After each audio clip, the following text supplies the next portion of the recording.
Hello there, people of the internet. My name is Ghetto, and this is Dialogues with Ghetto. Today, I'm in the studio with the legend, a god. Do you think some people call you a god? if they only knew that I'm an atheist, that would be like you're an atheist. Yeah, I'm an atheist. Yeah. After you became an atheist, you know, people make money and then they become atheists. I became an atheist in the year 2004. It's just, I don't know, it's the music that I used to listen to would challenge that. And so in 2004, that's when I became. And then now later, with more access to the internet, when I could understand topics that I never understood in school, I ended up now getting myself on that side more. You see, like things like the way we were taught evolution in school, it was like a joke. It was a by the way. But now when you sit down and someone explains to you that look at all animals have relatives. You look at this, looks like this looks like this. And then the final thing is these things are relatives. They did not evolve from. Because people are always like, if we evolved from monkeys, why are there still monkeys? No, we and monkeys are cousins. Yeah. But now our parents disappeared. So that's how I found myself up. So I'm talking it a God. I hope anaelewa tu. Anyway, this is Mwafreeka. You know, I used to know you with Mwafreeka like FRI. Yes. And then today these people are writing it differently. Yeah. With double E. Yes, it's a friend of mine called who? There's a friend of mine. He's also a producer when I used to be a rapper. It's called So Severe. So Severe is the one that I think there's once when I wrote it like Mwafreeka, and it was like, you should always write it this way. And that's how it ended up being. But it used to be Mwafreeka, which was just I. And it was a name that a friend of mine in campus had given me. Because it was like, you love hip-hop, but you're an African. Yeah. So now since hip-hop is loved by Black Americans, he was like, since you love it, you must be a Black African. So it was Mwafreeka Mweusi, but I just took the Mwafreeka part. Yeah. Amazing.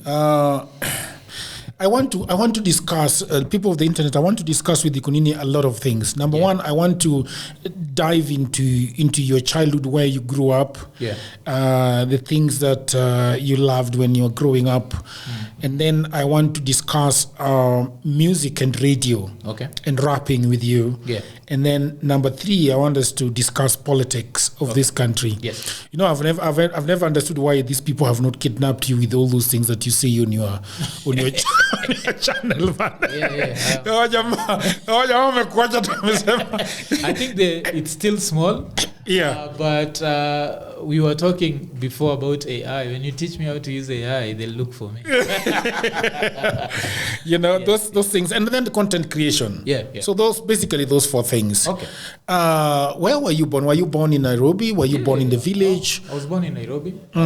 It's Pumwani Hospital. And just basically grew up in Nairobi, but in the poor neighborhoods of Nairobi. So at some point it was Huruma, then Isili, then Kariako, then back to Huruma. You see, and that's basically my childhood. And now in places like Kariako always stands out when I give stories, because Kariako, we lived there. Now we moved there when I was 12, yes? And we moved there because my dad was in jail.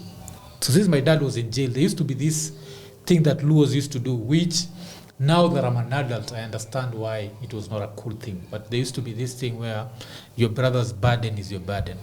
So when my dad was arrested and thrown in jail, we couldn't pay rent. So now, since there was an uncle of mine living in Kariako, we just moved to their house. So now you can try and imagine, this house had 3 kids. All of a sudden, now you brought an extra 5 kids. See, now there are 8 kids in the house. You're taking all their spaces. So now my mom and my sister would end up sleeping in their kitchen. And they'd say the way our aunt would wake up at night to come and drink water, and she'd pour water on them by accident and such stuff. And when, as a kid, I'd never understand that. Why is she so mean? Yeah. She's mean. But then when you become older, you're like, yes, I understand. This is your private spot. Someone else has come and invaded your spot.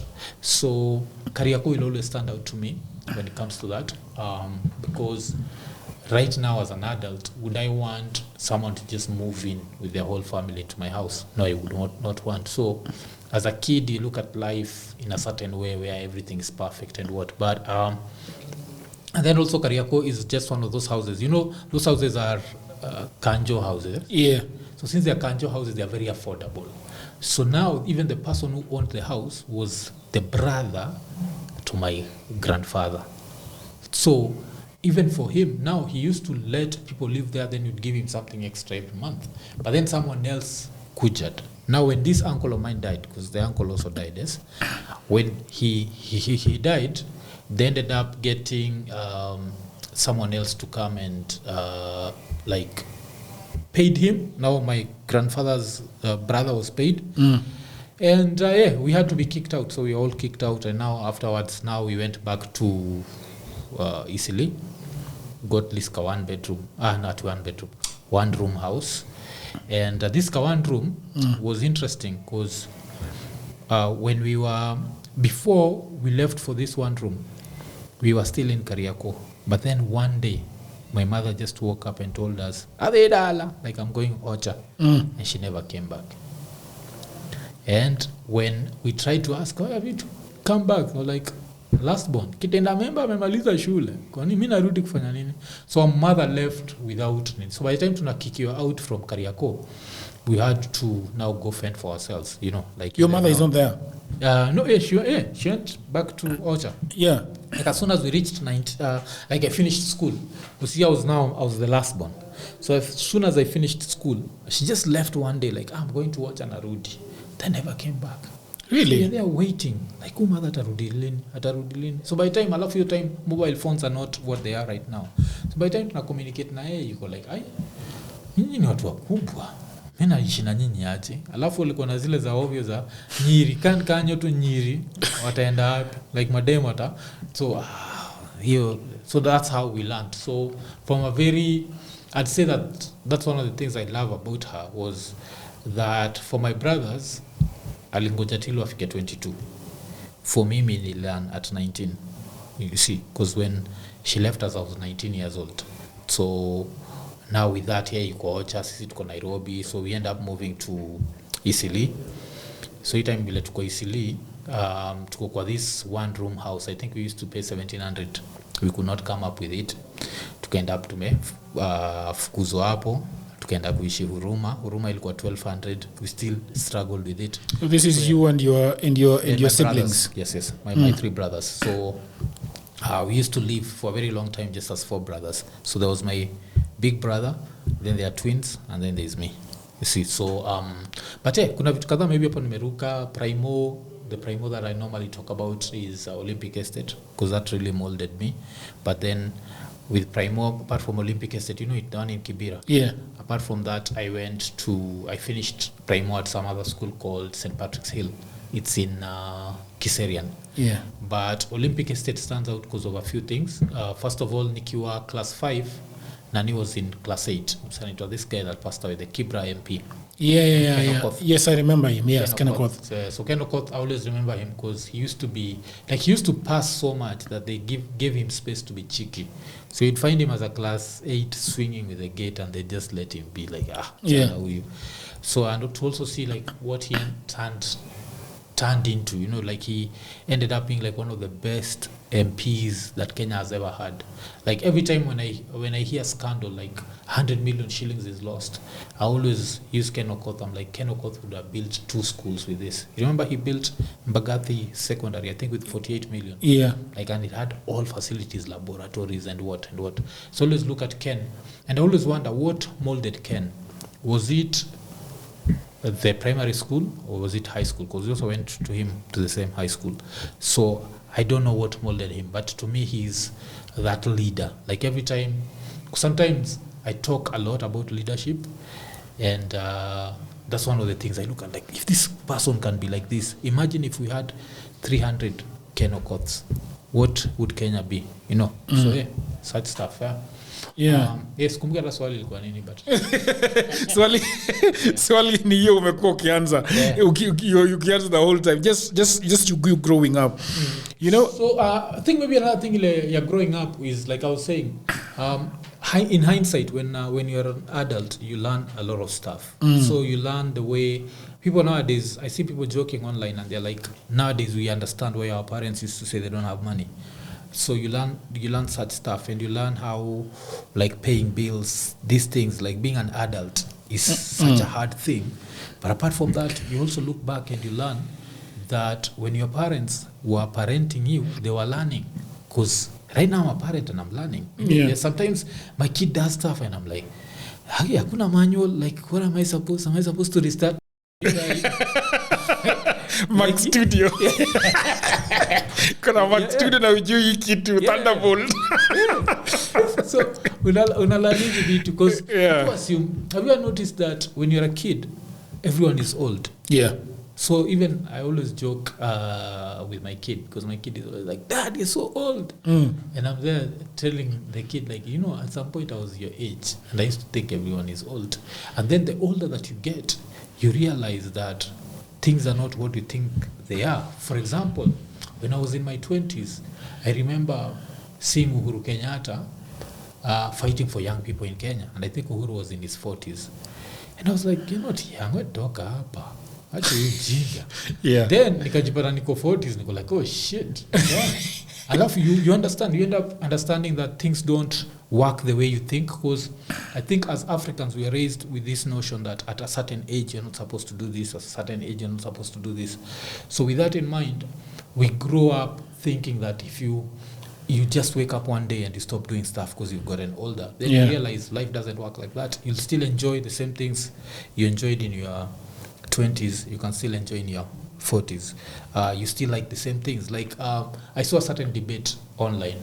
The debate was about Major. Someone had written like, who Major? I think it's the song called Jibambe. Jibambe, it's Major, X-Ray. I think Ndovuku ama. Okay, maybe nimepoteza nini. But on that song, Major talks about unja kutuanga dem. So msee yuko in his 40s na bana bonga juu story. Buda tuko 40s na tunataka kutuanga madem. Kwani tuliajaje? So there are a lot of stuff I've come to realize. Like when I look at my childhood, I notice like and now I look at my dad, for example, and I'm like, my dad died at 48, yes? Yeah. And when he died at 48, we'd go at some point tuko tunaishi sisi wote kwa room moja.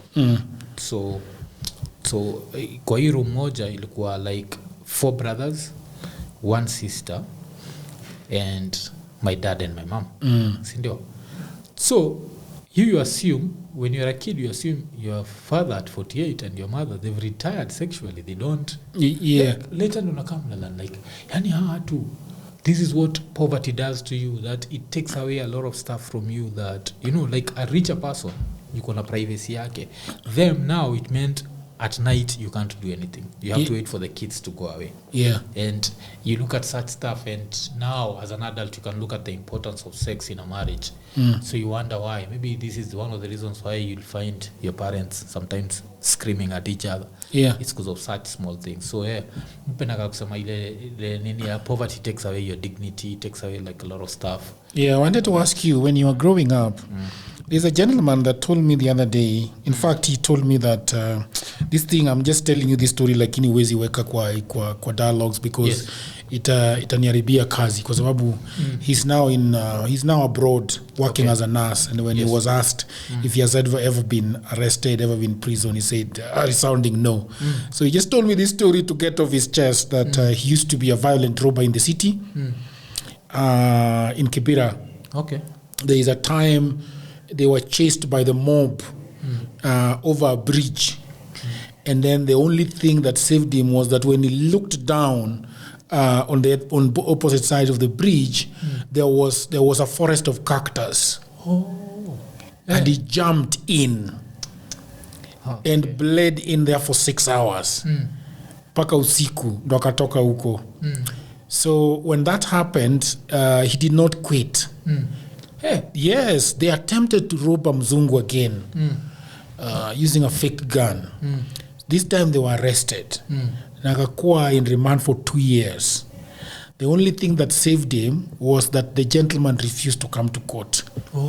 Huyo mzungu akakataa kukuja kotini to give a testimony against them. Even though walitolewa, the case was dropped. When the case was dropped, he said, hey, Buddha, mi natoka.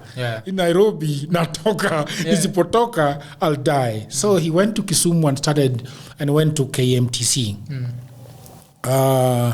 And then obviously, so alikuwa niambia story ingine wazimu. That all his 6 friends walichapwa bunduki. All of them. Na alikuwa wanawangoja Kisumu wakipelekwa ushago kwa sababu they were all Luos. Sasa he was waiting them in Kisumu, anadandia gari, anaenda kuwazika, anarudi Kisumu. 1-2 years, mwingine amechapwa, anawangoja Kisumu, he buried all of them. Okay. Because vile umesema juu ya jela kumchange. I remind, there's a famous saying, I like saying on Ikonini.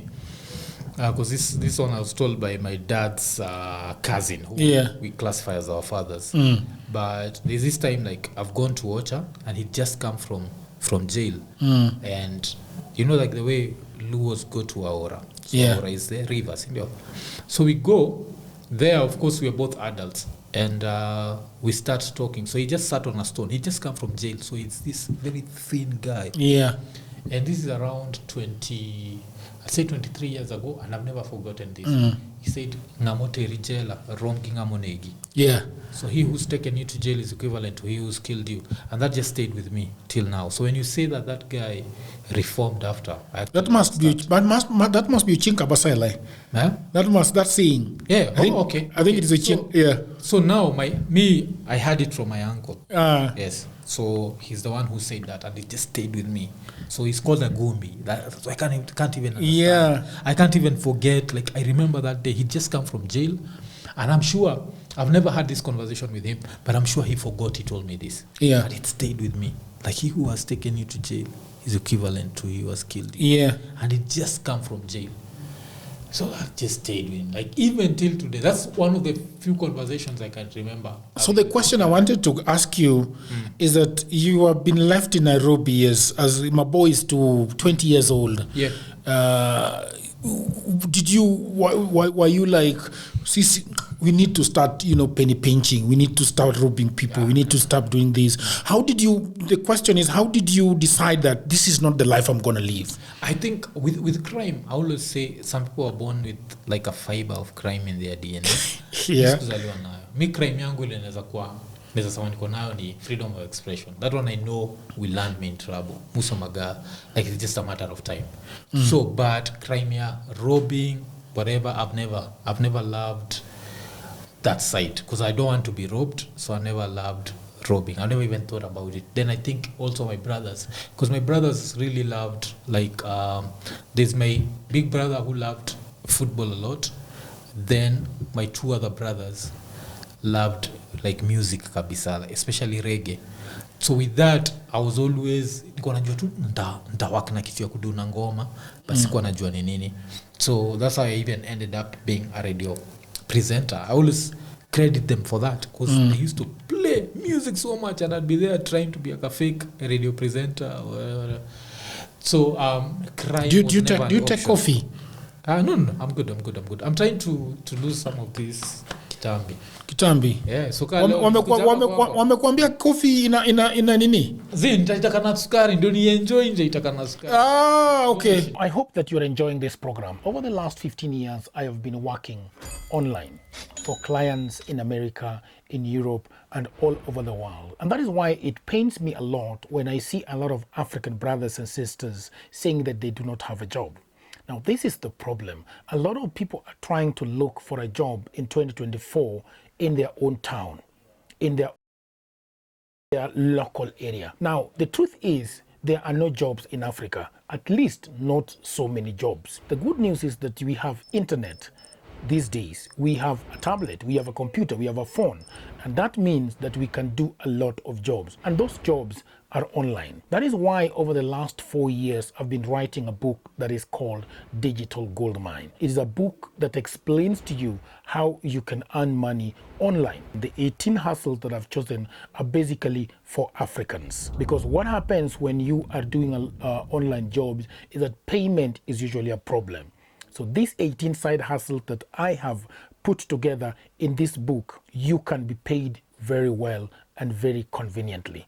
Okay, so the book is only 1,000 Kenya shillings. That is about $10. You can buy it in Kenya using pay bill number. You can buy it online from anywhere in the world using a credit or a debit card. All the information about this book is in the description below. And if you have a brother, you have a wife, you have a husband, you have a friend who is sitting at home and watching Netflix, please do buy this book for them. If you are the one sitting at home and watching Netflix and have nothing to do, please buy this book and your life is gonna change forever. Because I have been doing this online and I've been traveling and I've been enjoying myself and having a lot of fun. So thank you very much, and now back to programming. Yeah, so, but what was going around you? Because a lot of people grew up in poor neighborhoods, kept saying that there were a lot of guys, you know, you'd see like Okot, you'll see nani anaenda anarudi na vitu. With that, like one of the stories that stands out is there's this rapper wa US anaitwa Common. So Common has this new album that has just come out this year, and there's a song called This Man, and on This Man he says, I don't know no hustlers greater than my mama. And I always say, like, I watched my mother tried so many businesses and she always used to give them 100%. And so now when it comes to crime, one of the stories that stands out is at some point my mother used to sell like utensils from airplanes.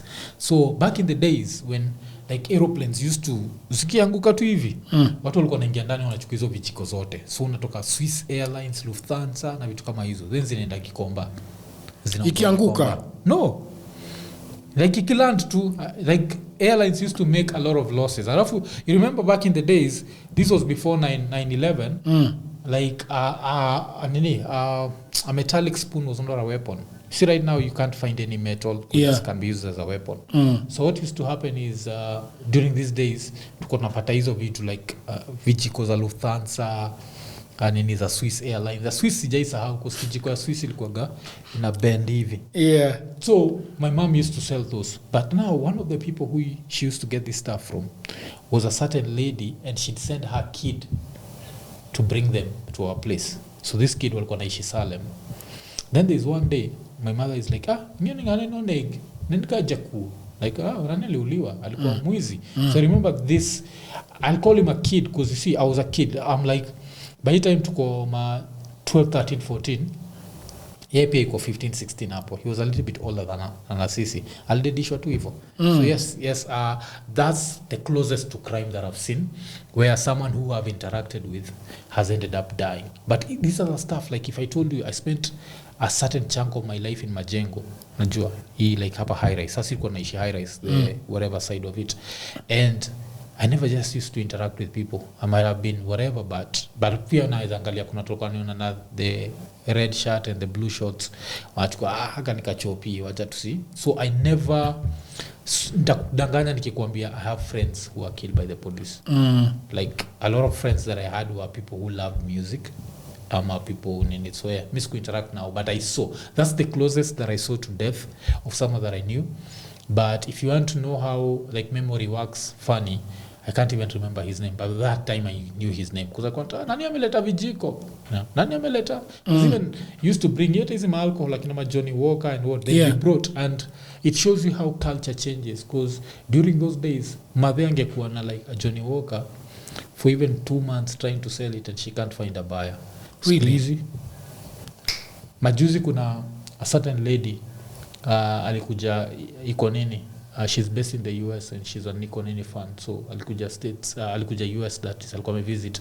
Alafu she thought that I drink, so akatuleta some very expensive bottle. I don't remember what it was. But I think it's something like worth like 50 G's or something. So me of course kunywagi na rapture squeeze ya kunywe alafu Ian drinks, but I was like, this drink is too expensive na nini, how about I need kit ya studio. I was able to sell it in less than 24 hours. You see, like as soon as I posted it, someone bought it. But my mom used to say, stay na hizo akina majoni walk and zimetoka kwa plane, she'd stay with them for long. I wonder how they were getting them from the plane though. It used to be very simple. Like if you look at JKI right now, do you think it's well guarded? Even right now, even when you're coming from abroad, unaingia Kenya, do you feel like it's safe? So now try and imagine how it was in the 90s, early 2000s. If right now it's improved, and it still looks like the term I use on Nini kangoza imetoboka. By the way, you know, if right now if you're driving into JKA, just drive all the way in.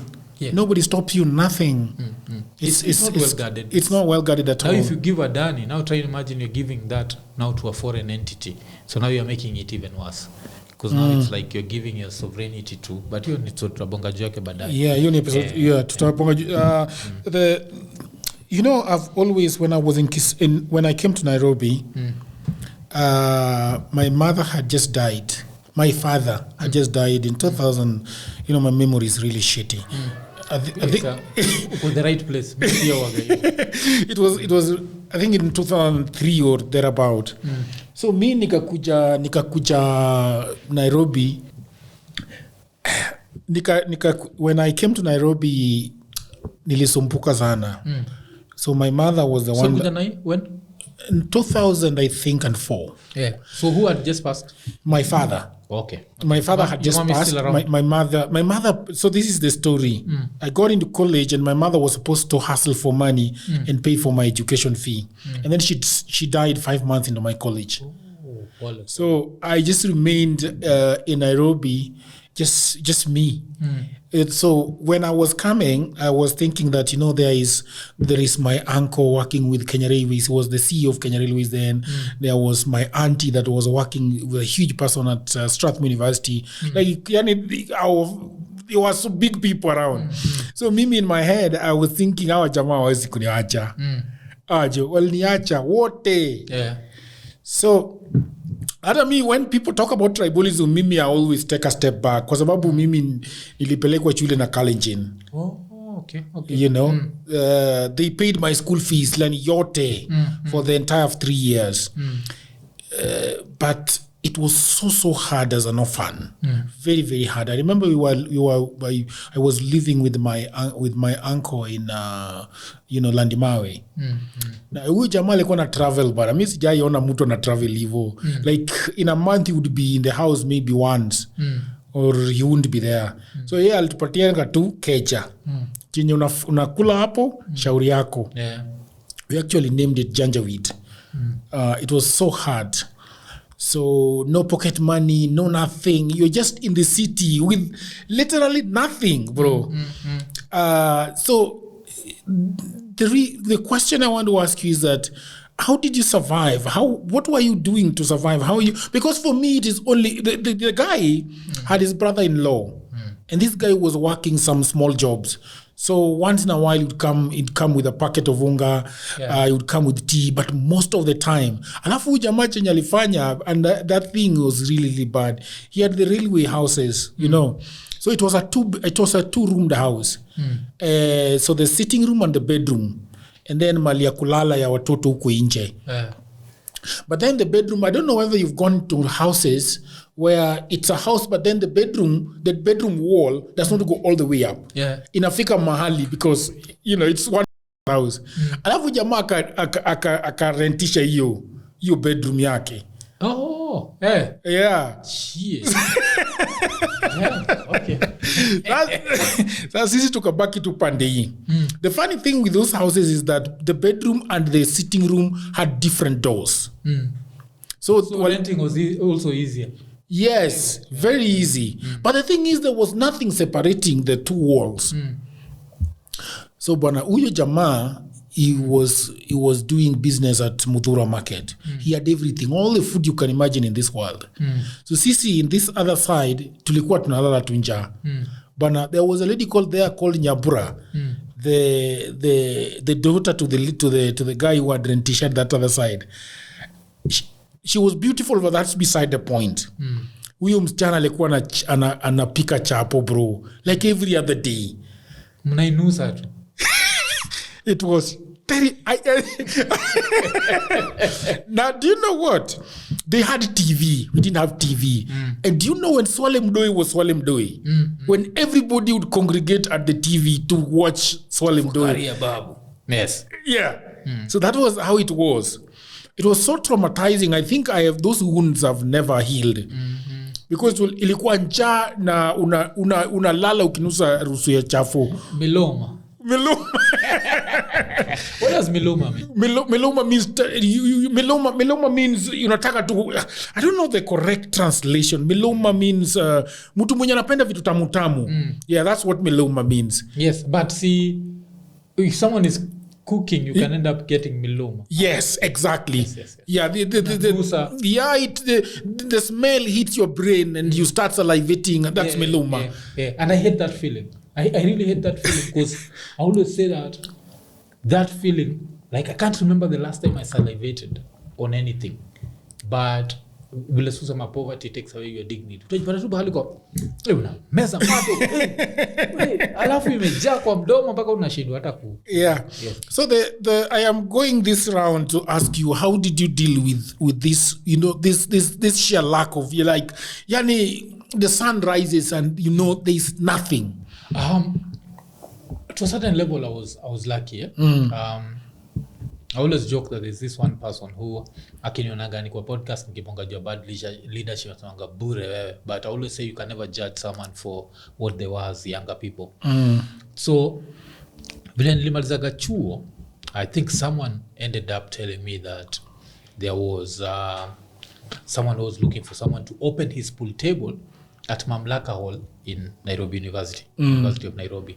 So what ended up happening is I got this job where I'd open the pool table. So I was the one collecting the money. I'd basically run the pool table. He opened the pool table. I'd run the pool table. So this guy had, I think it was two pool tables. So kuna time kuna traffic, watu wawili wanakuja, but during exam period hakuna mtu anakuja. It used to be really bad during exam period. And then the fact that it's students also, at some point they don't have money, so we'd have bad days. But nothing that would happen is some days were really good. And they were good. When they were good, someone taught me that, do you know that if you open this pool, whatever, like when you're opening for the balls, because you open here pole pole, zitoke, because it counts. Unajua iko na counter. So inaweza count kuambie nini, ukirudisha mara moja baba, it goes back to the number ya juu. So you know now ukishambwa hivyo, she'll start stealing. So I don't understand. I don't know. You know, I don't play pool, so I don't understand exactly what you mean. And I think also people will not understand what you mean. People don't play it. Kuna ball. Yeah. See, there's the mnachezanga huku juu. Yes. And then balls zinaingia kwa shimo fulani. Yes. So now the pool table people, what happens? How they make their money is every time you when someone pays, you open, and then the counter counts it as a new game. Okay. So now every game is 20 shillings. I see. If you can be able to manipulate the counter, okay, you can make extra money. So that's how at some point because I used to be paid 1,000 shillings a week, which is a lot of money. When you come to think of it, this is around 99,000.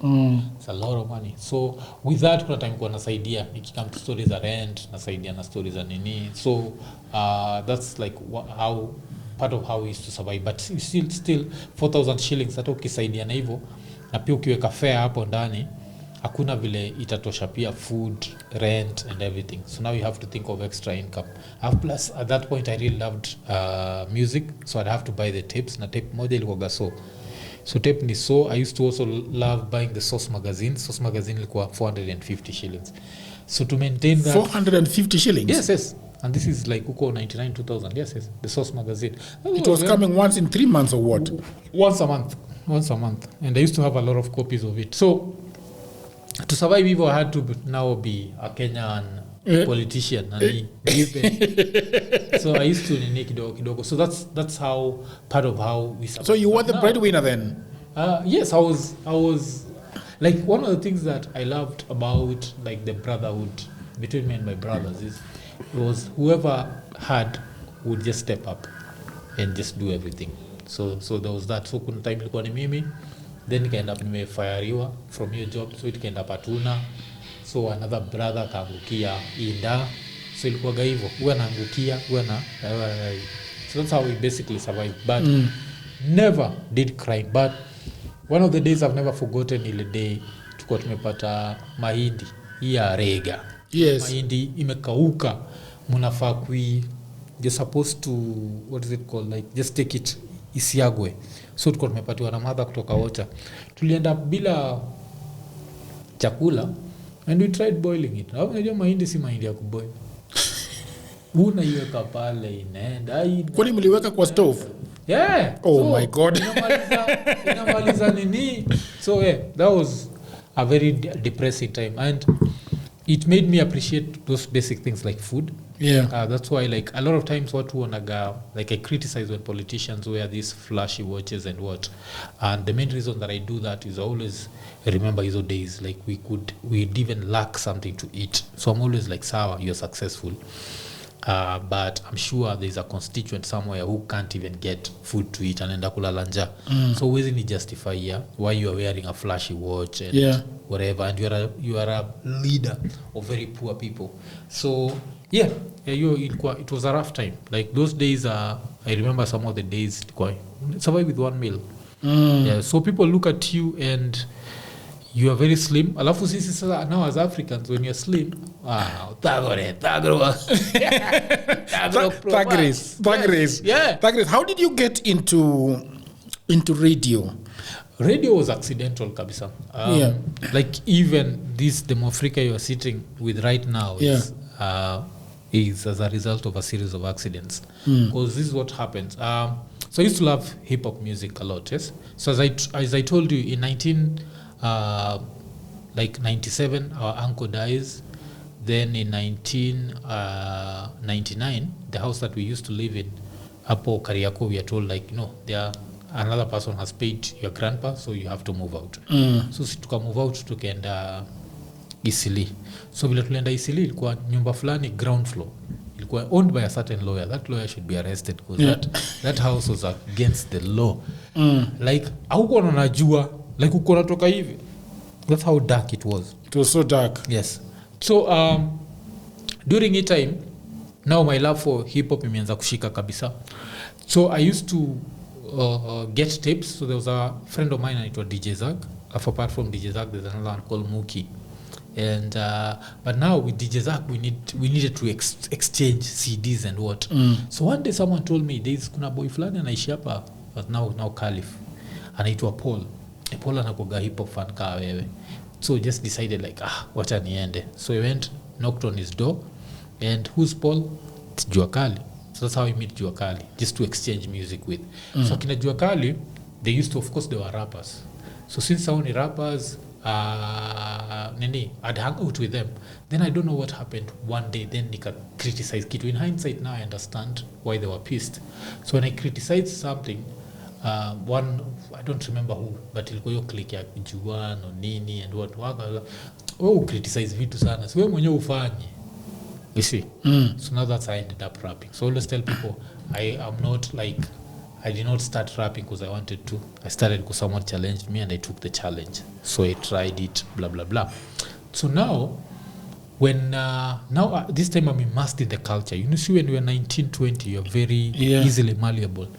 So now I discovered this thing where there's some guy from the US called Supernatural used to do, where he just freestyle about stuff.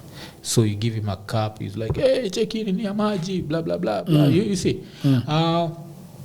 So with that, there's once that, I start freestyling. Later now practicing. So tuko pale University of Nairobi, we do that where people would be like wastairs hivi alafu sisi tuko hapo chini. We just freestyling, and then that just gained, watu wakaanza kunijua. So now capital battles start with Eve D'Souza, and we go to that. And after Eve D'Souza, another thing started called Benson and Hedges rap battles, hosted by Buddha Blaze. So nikaanza kuenda hiyo ya Buddha Blaze. So ended up being the champion, I think for 2003. I think I was the champion for 2003. So now in after 2003, see Benson and Hedges ikaisha. I think rule don't advertise cigarettes blah blah blah ika come up. Yeah. So when Benson and Hedges kuishad, I used to go into these battles coming out with at least like 10,000 shillings. Like being the champion, I won 30,000 shillings. So now how are you going to tell me to just come and rap for free? But kuna siku Buddha Blaze just convinced me, just come. And then this time it was, I think, ile nini ilikuwa karibu na Homeboys. Kilikuwa K1, ilikuwa Baricho Road. Yeah. So tushaenda hapo kwa Baricho Road. Ilikuwa Kenya Night, hosted by Maina Kageni. And Buddha Blaze tells Maina Kageni, there's this guy who can come and freestyle. People from the crowd will just give him stuff and he'll talk about it. Remember, this has not been done before. So I won't say that I had supernatural level of... Supernatural is now the American who does it perfectly. Yeah. So I get on stage and people just start giving me stuff. Blah, blah, blah. I talk about it. And the crowd is going wild. So as soon as I got off stage, I met a few people. One of the people I met was Chris Kirubi. But apart from Chris Kirubi, I met this other guy who gave me his card and he told me, would you be interested in working on radio? And I said yes. He told me my name is Afune, I'll call you. He gave me his card. I saw his card, Citizen. Think about Citizen, think about hip-hop. I'm like, this is bullshit, but let me just take the card and put it in my pocket. Mm-hmm. So I put the card in my pocket and I leave. Months pass, no one has called me. Then coincidentally, one of the things like sijaisahau, I also have a very poor memory. But I've never forgotten this day. Because now it's my last day from UON. Nimeshika bag yangu na nimebeba nini naishia home. I get this call. I had my Sony Ericsson. Nakatoa Sony Ericsson. Then I pick up the call and it's like, hey, my name is Julian. So Julian was a producer at Citizen, now Royal Media. He's like, from Royal Media, and Fred gave me your number and said, and we would want you to work with us and host a hip-hop show. Like, hip-hop show on Citizen. Like, no, we are starting a new channel called YFM. So that's how I ended up on radio. You see, it's because of the rapper. Yes. So that's how I ended up in the media. Yes. You know how radio works now. Mm-hmm. Because I think that they're now pivoting a lot into being between radio and also a podcast. Yeah. If you look at Maisha Radio, Spice FM, and many of them are basically doing radio for, I don't know, whoever, and then doing podcasting for people who have internet. Yeah. How was it working then? Then it was interesting because you remember when you described me hapo mbele ukasema like unatoka kusema Mwaf is a god. During then there was that level of like when people loved you as a radio presenter, they loved you because you stood between them and the music that they loved. Okay. So I've met a lot of people who've told me like, hey Buddha, I used to play this song, hey you made this, and I can know like because the show was called The Joint, I cannot know a The Joint fan without you telling me you're a The Joint fan. For example, like one The Joint fan, I've never met her. Tushakuwa mapeste Facebook, but we've never interacted. Ni Lin Ngugi. So kuna time na watch interview Lin Ngugi na what's his name, Director Phil, and she talks about listening to Immortal Technique on radio. It's like well got anisikiza. So that's the difference of those days. You've never met Lin Ngugi? We've never met, funny enough. We are friends on Facebook. We've talked. Alikuwa nafaa kuja, I think last year alikuwa try kumharas, mwanaambia akuje show last year. Alikuwa nafaa kuja September, then she went to Britain. Then this vitu will happen. You know, you delay, you say I'll call her, I don't call her. But we've never met like face to face. Really? Yes, more like a Lin. She's a brilliant woman. Yes. Very, very brilliant and very loving, I think. Yeah, she has been on my show. Yeah. Oh, okay. I need to look. Lin, takutafuta. So kama yeye, I remember hearing her saying that. So those days I'd be like, what I decided was I was competing with, I think ilikuwa ni Eve D'Souza at 7 p.m. Who used to be there? On Capital kulikuwa na Eve, let's do kulikuwa na nani tena. So now my show needed to stand out. So I'd nini kabisa. So I'd end up so now you're competing with Eve, you have to stand out. Eve is known for all this stuff. So now I'd end up now looking for music that I knew no one was playing. Okay. And that's how now my show ended up being. So a lot of people meet me and they tell me, Africa, you're the reason why I love this artist. You're the reason why I love hip hop. You're the reason why, because people would call me. I remember there used to be this guy called Bidan. Bidan would call me and tell me like, "Hey Budan, kwa hizo masaida za nini za Kajiado, nachunga ng'ombe nikisikiza show yako. Sasa nakuchezea some wild Jay-Z, some what? Unajua sikia ng'ombe nini?" Where were you getting the music? Downloading. Alafu hizi siku downloading was so interesting because you'd have a 4 MB file. Yeah. Alafu inakuambia 3 days remaining. Really? 4 MB. So like tuko tunatumia kitu inaitwa LimeWire. And LimeWire ilikuwa, it used to take so much time because it was peer nini. Yeah, like Pirate Bay. Yes, Pirate Bay. Yes. But now internet hizo siku ilikuwaje? The internet is very slow. So now you can try and imagine how you end up having all this exclusive music that no one has, because you have to really work hard for it. I'd come from YFM. YFM is in a place naitwa nini? Dennis Street, yes?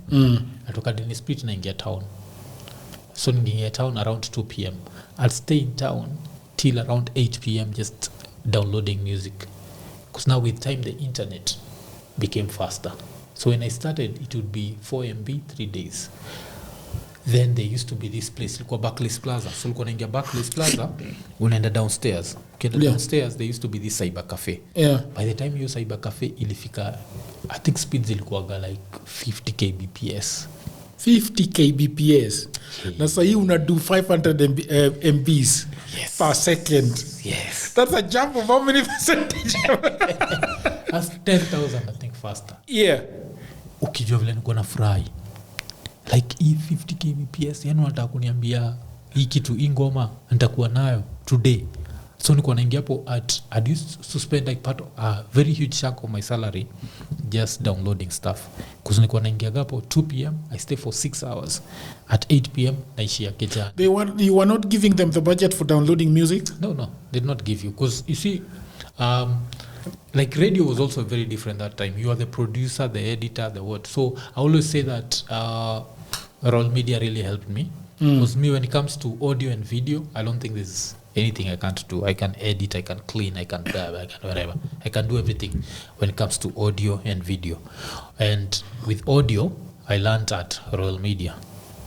You see, so yeah, so niko natoka jioni naenda na nini na download, then I have to go home and now use censor, because don't forget rap music is still rap music. It's F this, F that, MF this. So you have to edit that for radio and then the next day play. So I'd play for people music they never heard anywhere. But that thing would have a lot of cussing. How do you? Yeah, you can clean it. You learn. You end up learning how to clean. And you see the beat repeats itself, yes? So you can take part of this beat, alafu weke chini yake, alafu ile place mtu ametumia word unakata tu. So mtu atasikia pap, afu ajue hiyo kitu kuna kitu imekatwa hapo, pap, hivyo. So that's what we do. So but now hii ni kitu ngoja try kuonyesha ni the way radio that time was different, because as a radio presenter you had control of the music. You had control of what people listened to. When I think about reggae music, I think about Jeff Mwangemi because of what Jeff represented. I think Jeff is the first time I heard Ingoma, Ja Heavy Load, I German Levi.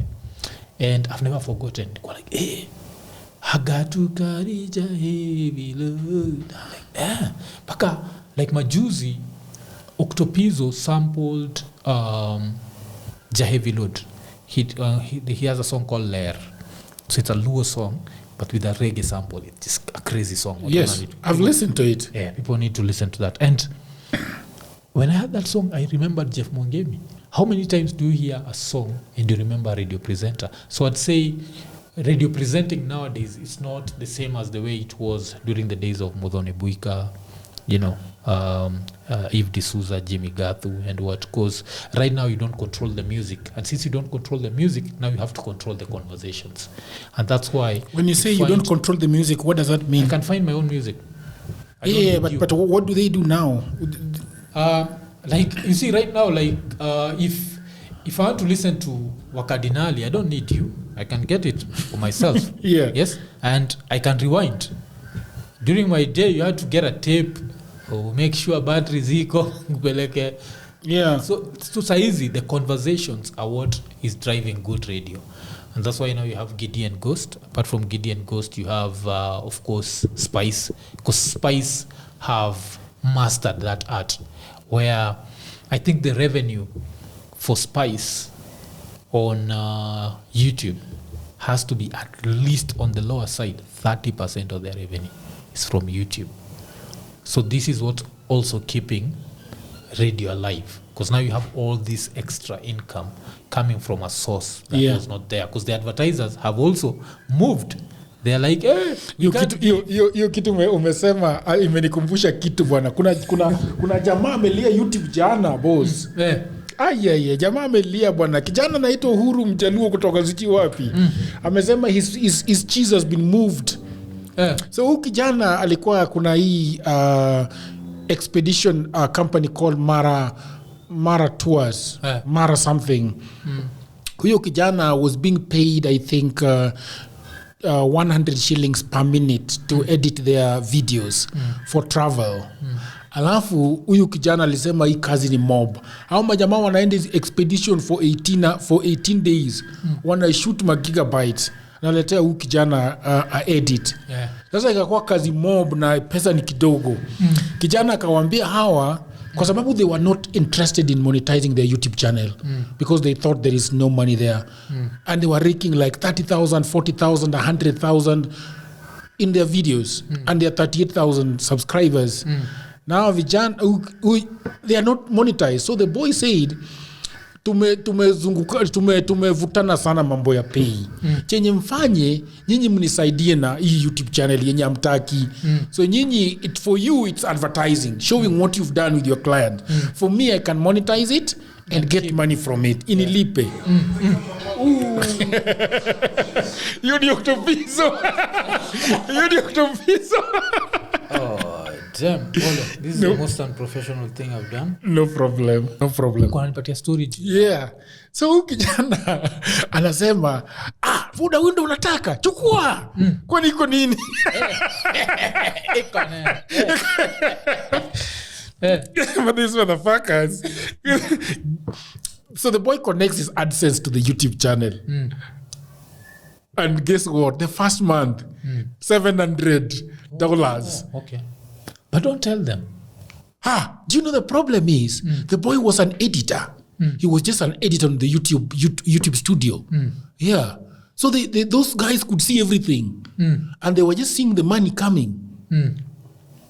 So they disconnected that boy. They kicked the boy out before the first payment. Before the first payment? Yeah.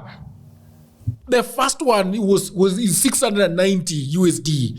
Jamaa kuona hiyo pesa. They disconnected his ad account. Ooh. So, anyway, that's the reason why when you talk to me about Spice FM getting money from... Yeah. Spice FM makes a lot of money from... Because you can see, like, what Eric Latif is doing. It's crazy. Because it's like the most honest political conversation on radio. So with that... a lot of people gravitate towards that. So they're making a lot of money from that. And you can see that traditional advertising is also reducing because why would I pay for radio where if you miss the ad, you've missed the ad? Yeah. Well, I can pay for the internet where you can never miss the ad. Because see, if you're watching in the morning and Coca-Cola is advertising, you'll see it in the morning. Yeah. Mimi nikienda kuwatch jioni, nitaiona jioni. Yeah. Well, watch lunchtime, so you don't have to worry about this ad is going to run at 9:15 a.m. So ikimiss imemiss. So unapata, that's why digital inapata do. And this can only get better. The more that price ya internet inaenda chini, the more a lot of advertisers will end up going online. Exactly. So you were telling me the story of radio. So after why you jumped to Ghetto. Yeah. So Ghetto. The story of Ghetto has always confused me because I'm told that story Ghetto came as a non-profit. What is the story of Ghetto? Ghetto is a very interesting project. Yeah. This is what happens. In 2006, I'm fired. I did not quit. I really quit. I quit at some point. Why did they fire you? You played Jay-Z and you No. It actually happened. Your show yangu ilimuviwa. So it used to be at 6 p.m. Then it was moved to 10 a.m. So 10 a.m. in the day, during the days? Yeah, during the day. So when it was moved to 10 a.m., this time I think it was moved by Muthoni Buika. She became the head of radio, so she moved it to 10 a.m. And then they didn't even give her time. I think they gave her like 6 months. Then they brought Jimmy Gatu to be her boss. So Jimmy Gatu had to change everything. So Jimmy Gatu came up with, let's change the name from YFM to Hot 96, Hot 97. It was not very creative. Sorry, Jimmy, but that's not creative. I feel like YFM was more creative than Hot. Was it supposed to be Youth FM? Yeah, it was supposed to be Youth. So why? That one had also been copied from South Africa. So South Africa has YFM 99.2, one of the biggest, even till now. It's one of the biggest. So when they copied that idea, they never gave it time. They'd move things so fast, so nothing was working. So now when Jimmy akakuja akafeel like, issue ya hip hop, it's too hardcore, we need to do more, whatever. So akaitoa. So bila litoa, I stayed jobless for a few months, I think 3 months even. Then I received this call from a certain girl called Angel Wainaina. She died, she passed away. She used to be on Cobra Squad. So akaniambia, there are these people who are starting a new station called Ghetto Radio, and you need, and I've told them that you need to be involved, and you can have a hip-hop show on it. But then I went to meet these guys, and when I met them, they were asking me questions about radio. And you see, I know how to observe stuff, so I'd observed a lot of stuff on why that I felt could work. So I was telling them, you can do this, you can do this, you can do that. Then with time, it went from being a presenter to, you can help us run programming. So that's how I ended up. And by that time, in 2006, late 2006, hatuna hata frequency. We had nothing. So they are negotiating for a frequency. By 2007, tukaanza kuongea na KBC. Because KBC had all this. 89.5 is a KBC frequency. So wakakubali. So by the time KBC walikubali, these guys were like, now, wewe, since we want you to run this station as the program director, program manager, you need to go learn how to do that. And they paid for a trip. Nikaishia Netherlands. There's a station called Fanex. Fanex also targets the youth, blah, blah, blah. So nikaenda hapo, nikafundishwa, do this, do that. How long? So nikarudi. Stayed there for around 2 weeks. Because the crash program, the Dutch are like pure the Europeans. Yes, they don't joke around. Hakuna ati kama ni 7 a.m. So I had to stay kwa hizi stations like the whole day. I'm just there. Naonyeshwa hii naonyesha. Afu najua there's a language barrier because they speak that language and someone has to translate for you. So it was hell, but it was really good. So now we come back, we start negotiating na KBC. Then by the time kila kitu ina happen ya KBC, now it's 2008. So tukaanza in 2008. So you were approaching 2006 and 2 years later. Yeah. Are they paying you any salary within this time? Yes, I was being paid kidogo. Nilikuwa nimewekwa on retainer ya 30k for a very long time. Then vile tulifika 2007 hivi nikaekwa, sasa ndio nikapushiwa, nikaekwa full salary. So sasa nikaingia full salary, alafu nikanini. So hii time yote, everyone who's involved with Ghetto Radio right now was not there. Yeah. Because I've come to see kuna hii revisioning. History revisionism, ile people start writing their own things. Yeah. So a certain lady, I'm not going to say her name, but I saw her saying she was a Ghetto Radio founder, and I'm like, fuck off. Don't do that. Don't do that. But Pia Ghetto Radio taught me a lot of stuff. It taught me I like telling people that, number 1, do not quit your job. Number 2, don't think your boss is your friend. This is the mistake that a lot of people make. Because Ghetto Radio has so many fights. By the time to go 2007, Sarakasi is involved, Sarakasi Trust. Sarakasi Trust is run by the Dutch. So the Van Dijks. How Van Dijks wacha kwanza kuchapana na wengine who are also Dutch. So kachapana. Mimi, because Sarakasi wakifight this other Dutch, they're also fighting me. They're like, Mwafreeka pia kwende Turkey. We want to bring our own person. So they wanted to bring some much older woman to run the station. I think she was like 52 years old. Your time that channel is supposed to target like the youth. Like the core target audience was 18 to 30. So it wouldn't have worked, you see, because yangi kujana nini. So when she's being fought, of course, me to join the side of the people who are fighting. For me, sindio, who want me to stay. So if fight nikakuwa involved. So this is 2008. By 2009, Sarakasi tumwa kick out. So we used to even run the station from Sarakasi Dome. Tulikuwa na ofisi hapo ndani. so vile walikosana eventually we had to move out. But you see, kwa this fight I was involved, and I became very close with like one of those founders wa Ghetto Radio called Martin Brower. So we became super close. Hata ile time tulienda New York, tulienda pamoja. I always tell people the stories of how he'd make some jokes that at that point, you see, I'm pure African, meaning Mwafreeka, as in yes. So one of the jokes I normally give ni tukiwa kwa flight ya Netherlands, New York, coming back New York to Amsterdam, he was calling me baby. And the reason why he was calling me baby, ni tuliendaga States, and around the same time, that's when men had started calling each other baby. Like, yo, man, yeah, that's right, baby. Like, like dudes call themselves, nowadays it's very common to a certain level. Yes. So people are calling themselves. So we'd go to New York and we go to a park, hip hop. Alafu, you see like two dudes like, yeah, what up, baby? Like, so now this dude took advantage. He knew like I'm pure African, very homophobic. So tuko kwa ndege, wote like maji mzungu amekaa huko nyuma, alafu you are African. Like, you need anything, baby? This is terrible. Then Amsterdam to Nairobi, he had his most fun. Because don't forget, the New York to Amsterdam flight, a few people know that culture of calling each other baby as men. Yeah. Amsterdam to Nairobi hakuna mtu anajua. So wacha mtu anje kuniita baby ndani ya Kenya Airways. I always say that I remember this one woman who looked at me in disgust. Yeah. Anajua like wewe unadumwa matako. Never forgotten that. So we were super tight. So we are that tight where this is your boss, but the lines become blurred. So at some point the station didn't pick up as fast as it was supposed to pick up. And with that, I always blame the Kenyan advertiser. The Kenyan advertiser, to me, sometimes they don't. Like, I'd go and I'd tell them, like, this is Ghetto Radio. It's 89.5, yes? Yeah. There are people listening to us that should not listen to us. Why? Because they don't have an expander, so they end up listening to us. So this is the default radio station for new cars. And of course ikachukua time. So with that, your time tukaanza kuvurutana because then you need to be profitable faster than me nataka. Nini namwambia like we need patience, this thing is going to happen, blah blah blah. So tukaanza kuvurutana, and that's how I ended up quitting. I was not fired.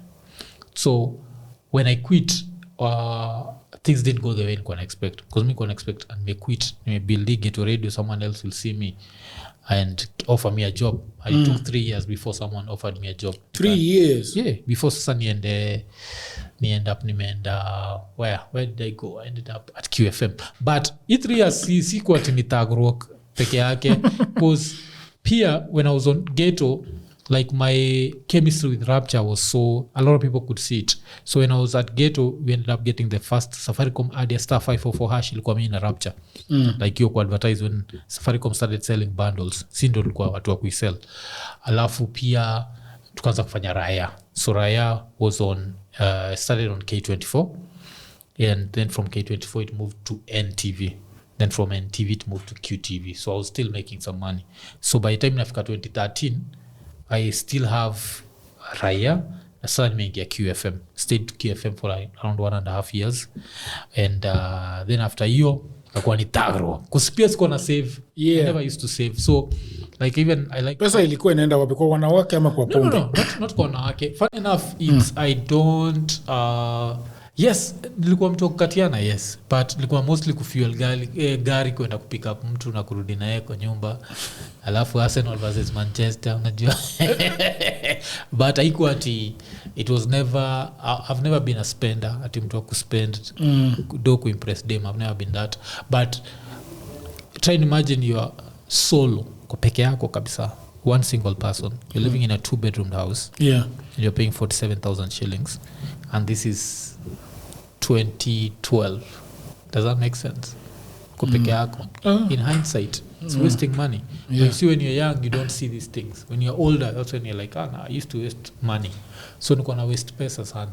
Mu joke sana nikisema that right now rent yangu ni less than time nilikuwa naishi solo. And right now, I have a family. It's like, damn. I just needed to stay away from, but your time I really wanted to stay away and stay next to the CBD. So that's one of the things. Now, if you want to stay next to the CBD and stay in a place like Ngara, in a good house, ile like ukifungua window hivi jua ina kuchapa and there's water full time and you'll pay a premium. Yeah, but if you want to live kwa zile house giza hizo utalipa premium. Yeah. So that's what. So I wasted a lot of money your time. So by the time job iko inaisha, I really struggled. Kenda up nimeenda Langata time yote nini.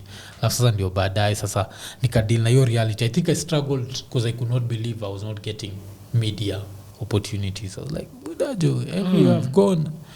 So the minute why do you think that was happening, Mwafreeka? Do you think we all go back to corruption and knowing who is who in Kenya? That is why good talent is always in the not getting something. I think more than hiyo show zangu zilikuwa niche sana. Zilikuwa either reggae or hip hop. Yeah. So with that ilikuwa nini? Alafu I think also things were starting to change where the internet was starting to come in. So I remember even for someone like me, I can still play for people songs they've never heard, but ilikuwa ina make less as impactful as it used to be like back in the days. So kulikuwa na your element, but eventually everything worked out. So I can't blame whatever. But yes, I was disappointed because one of the things you'll notice, never take people's whatever promises seriously. Because I remember like one of the people told me like Abuda jo usijali hapa maana nakupatia job. Never got a job from them. So you didn't think about starting your own radio station? No. And I'm glad I didn't start. Really? What I tried was to push, like IKO NINI, we tried to push it as a TV show. So it was like if people go to the IKO NINI channel, wangale those original videos, wanaweza ona because meshutiwa like in a TV way. They were not. So even like the infamous, kuna kongana hii infamous quote ya Octo, akisema enda uoge, acha mchezo. That was on IKO NINI, now the TV show version. Yeah. So nili-interview Octo, nili-interview King Kaka. I remember King Kaka to limit kwa hii petrol station iko opposite Kani. We shot an episode there. So yeah, it used to be that. So I tried a lot of stuff that were media related. Podcasting is something that happened by accident because this is now based yangu anaitwa Zach, DJ Zach. He's the one who was like, hey, Budajo, podcast is the future. That's where the future is, because I think with him was kuna time I was called by, I always call them out because they really annoyed me. But nilipigiwa na Vibes, and Vibes were like, we're starting this channel, so we want to give you a slot. So they took me through the whole thing, wakanipeleka a studio tour and what. Then when they rejected me in quotes, they didn't even have the courtesy of calling me to tell me they've rejected me. This is after promising me a job that I'd never applied for. So najua trying imagine me chill to all of someone calls you and tells you want to offer you a job, and then they end up not offering you the job. Yeah. And so you're pissed. So that time I was pissed. I was like, F the media, I'm never going to work in media again. That's when he started harassing me like, Buddha, podcast. So let's talk about podcast then. I can see that I used to have a lot of, followers and was doing really, really well on Facebook. Nikiweka, something, I write something, it goes viral, people like it, people share it. Yeah. I remember there is a time Caroline Mutoko shared one of my what I'd written on social media. It went really, really viral. Yeah. But then I was looking at YouTube, and I used to do productions. I put something on YouTube and then views nika tumbao, But when I put something on Facebook, napata all these views and all these conversations around it. So nikaipush tu nikasema huku bwana kunanga watu. When you started your YouTube channel, now what we know as IKO NINI right now, did you have such fears that, hey Joe, this thing, and who are the people that you are looking around that were doing this thing in Kenya, and you're saying, I can be like these people, Funny enough, yeah, I won't lie to you. IKO NINI is IKO NINI because of the fans. And Because what happened was, there's this idea that I always had in my mind. I always used to think of, what if I was to do a show, and on this show, instead of advertisers being corporate, it's individuals. Okay. So now I'd have like, this episode is brought by Ghetto. Oh yeah. So with that in mind, I joked ile tuko na Zach, we're doing an episode, and I was like, hey, by the way, ukitaka kusponsor episode unaweza sponsor.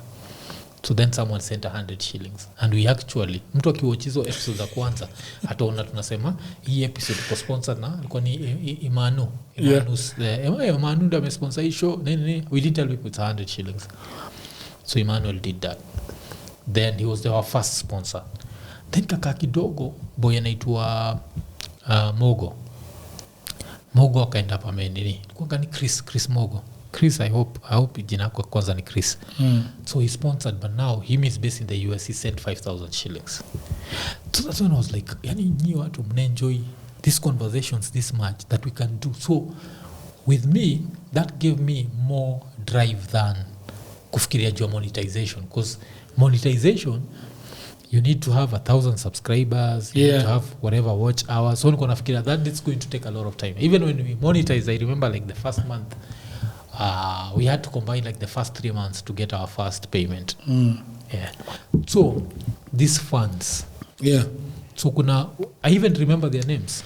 So kuna Chris Mogo, kuna another one called Okeno Moranga. Yeah. So now Okeno, I always see for him, and even when I went to the US, Okeno, if I ever get a son, I think my son should be called Okeno. Yeah. What happened with Okeno was, alienda up to sponsor. I think there's 1 month where he sent like maybe 40 Gs. Oh, amazing. Like alikuwa natuma 12 Gs, anatuma another 12 Gs, nashinda na umse.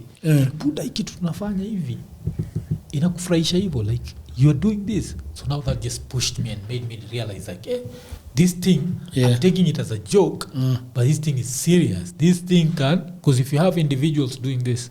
So later in life, we ended up with like, there's a certain lady called Sheila, we call her Blessed 112.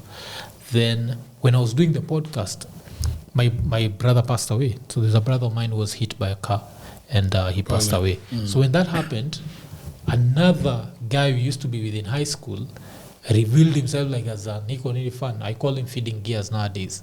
He also started now sponsoring the episodes. So now with this in mind, it was like, this is now serious. This is a full-time job now. So they are the ones that made me know that this thing was powerful, not YouTube. Has YouTube now passed them? Yes. But without them, without these funds, it would never have reached there. And I've forgotten like a lot of them. There was another one, I call him the silent patron. The silent patron, like him, the reason why I call him the silent patron is he's done so much for the show, and he was always like, Buddha, never tell someone that I've done this. So he did like a lot of stuff. Then, so the funds, like I call them Econinians, like these people, like a lot of them. Like even when I went to the US, I stayed with some. There's someone called Onsando. You remember when I was talking about, I don't know if I told you before it started the show, but when I was talking about like how someone donated a microphone to the show, and I was there wondering, why is this? This is a $200 microphone. Why? Yeah. Then nikaigonga na nikaisikia kwa headphones, sijasikia nika nimegonga hii, na niko nimezoea hizi ngine nikigonga nasikia. Yeah. So that's like the fans have made this. When I was in the US, I stayed with Onsando, I stayed with Okeno, I stayed with who else? I stayed with someone else called Brayo. So it's the fans. Iko nini nakuwaga strictly the fans. That's why sometimes when I'm interacting with other fans, utasikia na enjoy mtu like, hey, Buddha jo tunaweza patana place inaitwa Kaji. So we have a calf saying that mtu akileta ujinga anamwambia tupatane place inaitwa Kaji tuombe. And the reason behind that is the real fans appreciate us so much that wewe ukikuja ukicomplain tuna notice you're not a real fan, because these are people spending their hard-earned money like on you, and then so they are the ones that made Ikoneni. You know, something that I always wonder with the dialogues with Ghetto is whether it has funds and what the funds look like. So I don't know, when you talk about funds, who, apart from people giving you money, are they people that would be watching every podcast? Or what? On the day that I'm shooting, I forwarded to you a message that I'd written, Buddha, wake up! Yeah. Show audio. So there are those. Kuna another one called Anthony Nyaga, there's Brian K, and there's Kush Muhoreri. Like, these guys watch every premiere. Paka alafu kitu moja inaniudhi ni, there's a day when I organized merchandise ya kuwapelekea, like some now the new, because I've done new IKO NINI designs, and after doing that mtu akakuja Buddha sitika, then I've never even in it. So yes, we have that level, people who watch everything, and it's crazy. So yes, we have that. There is monetary, and there is what also there is like all forms of support, because even like, remember that phrase I told you, you're poleni kwa fans wa Udur but si ongea mbaya kwetu. So I have those t-shirts written, visit Kaji Tombe. Yes. And it's a fan called anaitwa Natal. Natal is the one who told me like, weka kitu kwa t-shirt nitanunua. Hapo when I put it on a t-shirt, alichukua alafu akavaa akaingia nayo nini, akaingia ilikuwa junction. So alikuwa sema people are looking at him funny, and so it's such people. So even Natal, when I was in the US, I stayed at this place. So I don't know, I don't know, like if you had to ask me, because the way I do IKO NINI, may just do it vile niko. So nakuwaga like, I'll say some things that might offend you, but I hope that most of the time I either inspire you or I make you laugh. So that's normally my principle. But there's also something called audience capture, where you don't want your audience to dictate what you want to talk about. So the Kenyan audience always wants you to tiptoe around them. Okay. So you'll have like a few weeks ago, there was a cancel Mwafreeka campaign because I'd said I didn't think the president called Morara, and there was cancel Mwafreeka. This had nothing to do with, I believe in what Morara is doing. I'm just saying he didn't know, he was not called by there. So with that, I was like, should I stay away from these controversial topics? Because if I stay away, I'll be more popular. But if I keep telling you what I think all the time, you might end up being annoyed with me and what. And I was like, no. These original people who used to spend their money, I'd disappoint those ones. Because they remember, like, they don't agree with me on everything. Like, I always give a story, like, even now Natal, for example, when I was with him, tuko US na tuko kwa gari yake, and we got into an argument, and I'm telling him this is an argument. He's like, "See, Buddha, is the argument?" And I think he'd want that version of me, ile we can disagree and still be respectful. Yeah. But there are fans who want you, like, now I'm your fan, never say anything that offends me. We always have to agree on everything. The show is called IKO NINI. If you agree on everything, it stops being IKO NINI. It's supposed to be, I've told you, this is my opinion, IKO NINI. Understand?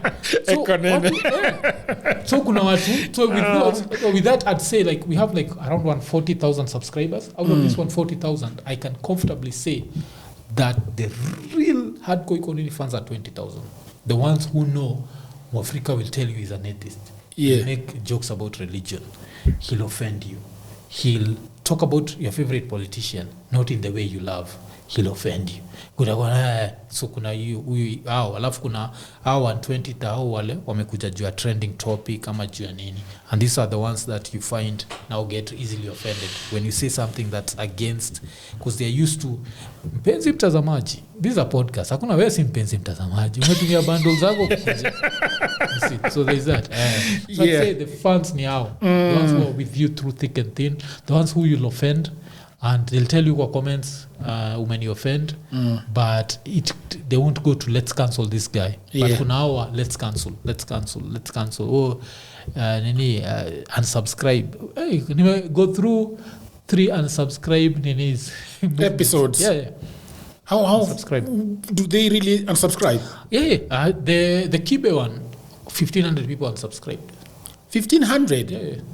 1,500 people unsubscribed because it's not Kibera who was running, it was his friend called I.K.A. So I.K.A. was there telling people unsubscribe. Mwafreeka is the one who's made Kibera be banned on YouTube. They're like, okay, damn, I didn't know I had that power. If I had that power, I'd ask for more money, not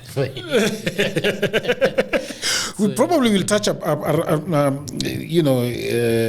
we'll touch on how people get banned and the do's and don'ts on YouTube. Yeah.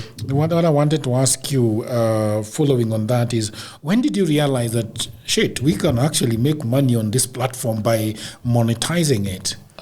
So of course we could monetize. After we monetized, when was this? Tulianza in May 26th. So on May 26th, 2021, we started. I think we monetized around October because we already had 300 subscribers. But so by the time tuna monetize ikakaa kidogo tukapata Octo pizo, and Octo just took us. So I think your month there Octo, I think we made like $200. Then I was like, okay, this makes sense. $200 doing this. What if instead of doing this we were to do more frequently and do whatever? Because you also have to look at the African equation of people don't have bundles to consume large content. So and a lot of people walikuwa tuambia wana watch wanafurahia ni watu wako majuu, na unajua it's a small audience and they're like buda muku sikiza nikidrive to work na nikidrive back, because you remember like the way states, like a lot of people commute for at least 30. Yeah. So it's at least an hour. So that's when I think after Octopizo, that's when I started seeing this is possible. Monetizing this is possible. Then I think around the same time, now by March, tukua tume come up na vitu extra. So I think by March, I think your month tulikuwa like by 10th of the month tulikuwa around your $250. So it's like, this is $250. Then my brother died on the 13th of March. So now your mwezi nikashindwa like kama kabro angedate si mwezi ingefika $600. Na $600 hiyo time nafikiria niko like this would have paid rent ya nani Zak na ipe rent yangu. So I was like there's something here. So that's how I did it.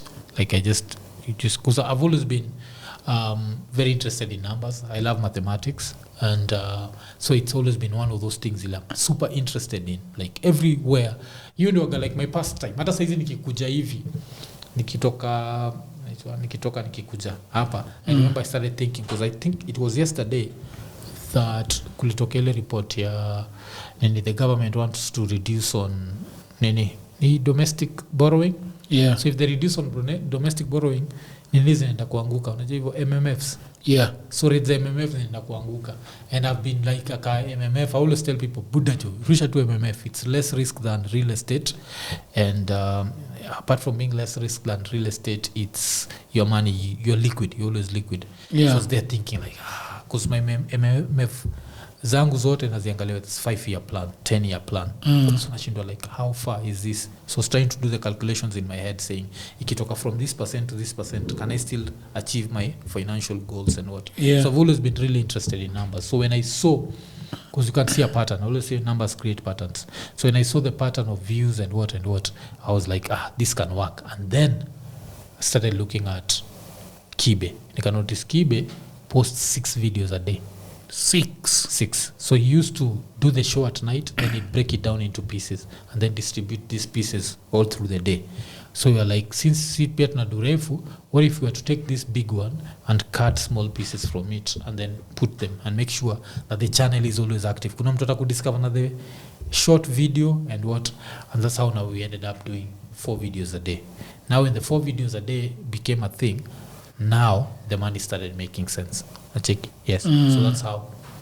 But ilikuwa step by step. You learn. And I always say you're always learning.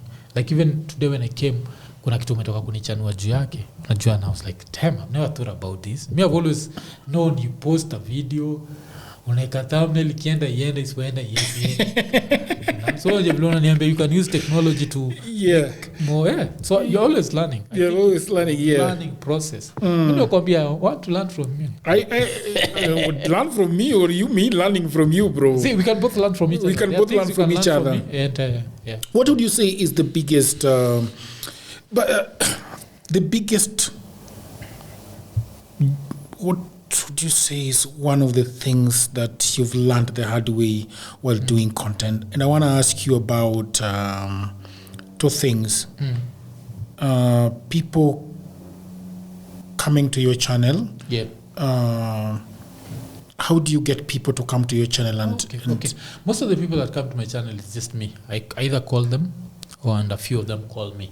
Yeah. But most of the people, it's normally just me. I call. There are people who kuja, and you'll be surprised that the biggest superstars are very easy to get. The Biens of this world, the Savaras, the Calligraph Jones, the Octopizos, the so-called upcoming one people with one hit. One is a disappoint. You'll set up an interview with them, they don't show up, they don't tell you they're not showing up, they mess you up kabisa. I feel like the higher you go, the more professional you become. So it's much easier to get those really professional people than Nadia Mokamis. Very easy.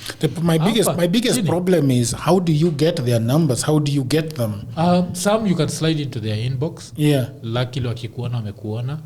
Wengine ni hii design, like Oduor knows Mwafreeka. So tell Mwafreeka I want nani, mimi namrushia WhatsApp like kuna mtu anaitwa nani atakudungia, anataka hii ndio namba yake, akikucheki alafu the ones who my friend will reply like sawa. You see, so that's exactly how I got Burale the other day. Yeah. Oh, okay. Now we did an interview with him the other day about the boy child. Yeah. Okay. Burale I don't think anaweza kuja kwa nini, but that's a good. Anaweza kuja. Kuzi yangu I'll have to ask about the NINI Washera controversy. Yes, we should be able to answer. Kwani kwa nini asiansa? So yeah, okay. You can come and after answering, maybe you have got three difficult questions that you guys will go over. Talk about, then you can just talk about the rest of them. Okay. So yeah, so that's what I do. I normally do. Kama chikiona niambie hivyo. Alafu now we work from that. Ile niko like sinataka nani alafu I get. So I've come to notice that getting the established ones is much easier. Getting the upcoming ones is harder because I think a lot of people want to prove they're superstars. Okay. So they feel like if they accept wamejidimin. Yeah. I remember there's this lady who told us that she needs to watch our podcast and see if it aligns with her brand. I'm there like, you're a musician. If it aligns with these other musicians, it aligns with your shit unless your music is alien. Yeah. You understand? So there's always going to be some superstar, whatever, which I don't mind. I'm like, because now the funny thing pia na NINI is the interviews that go really far. Nakoga mostly political interviews. Those are the ones that people love the most. So with the celebrities, there are those celebs who are celebs. Najua kuna wale like mega. So our mega, yes, we'll get the views from those. But our upcoming, we don't get that amount of views from them. So inakuwaga, is it worth the effort? Starting to beg you, kiniambia, you want to see if your brand aligns with a podcast that also talks about music. Do you usually get surprised that somebody that you're following that's very big, like a real celeb, has actually watched your show? Yeah. You waga nini, like kunao, like Guardian Angel, nani even said it on the podcast, anaitwa nani, Daddy Owen. Daddy Owen alikuja na akaambia say like wase mimi ndo nilipigia mwafu nikamwambia nataka kukuja, because when Daddy Owen called me I was like Daddy Owen, unajua. So yes, kuna there's that, kuna wale watu mtu shtuka like sikuwa nakujua, like hey, I didn't know that.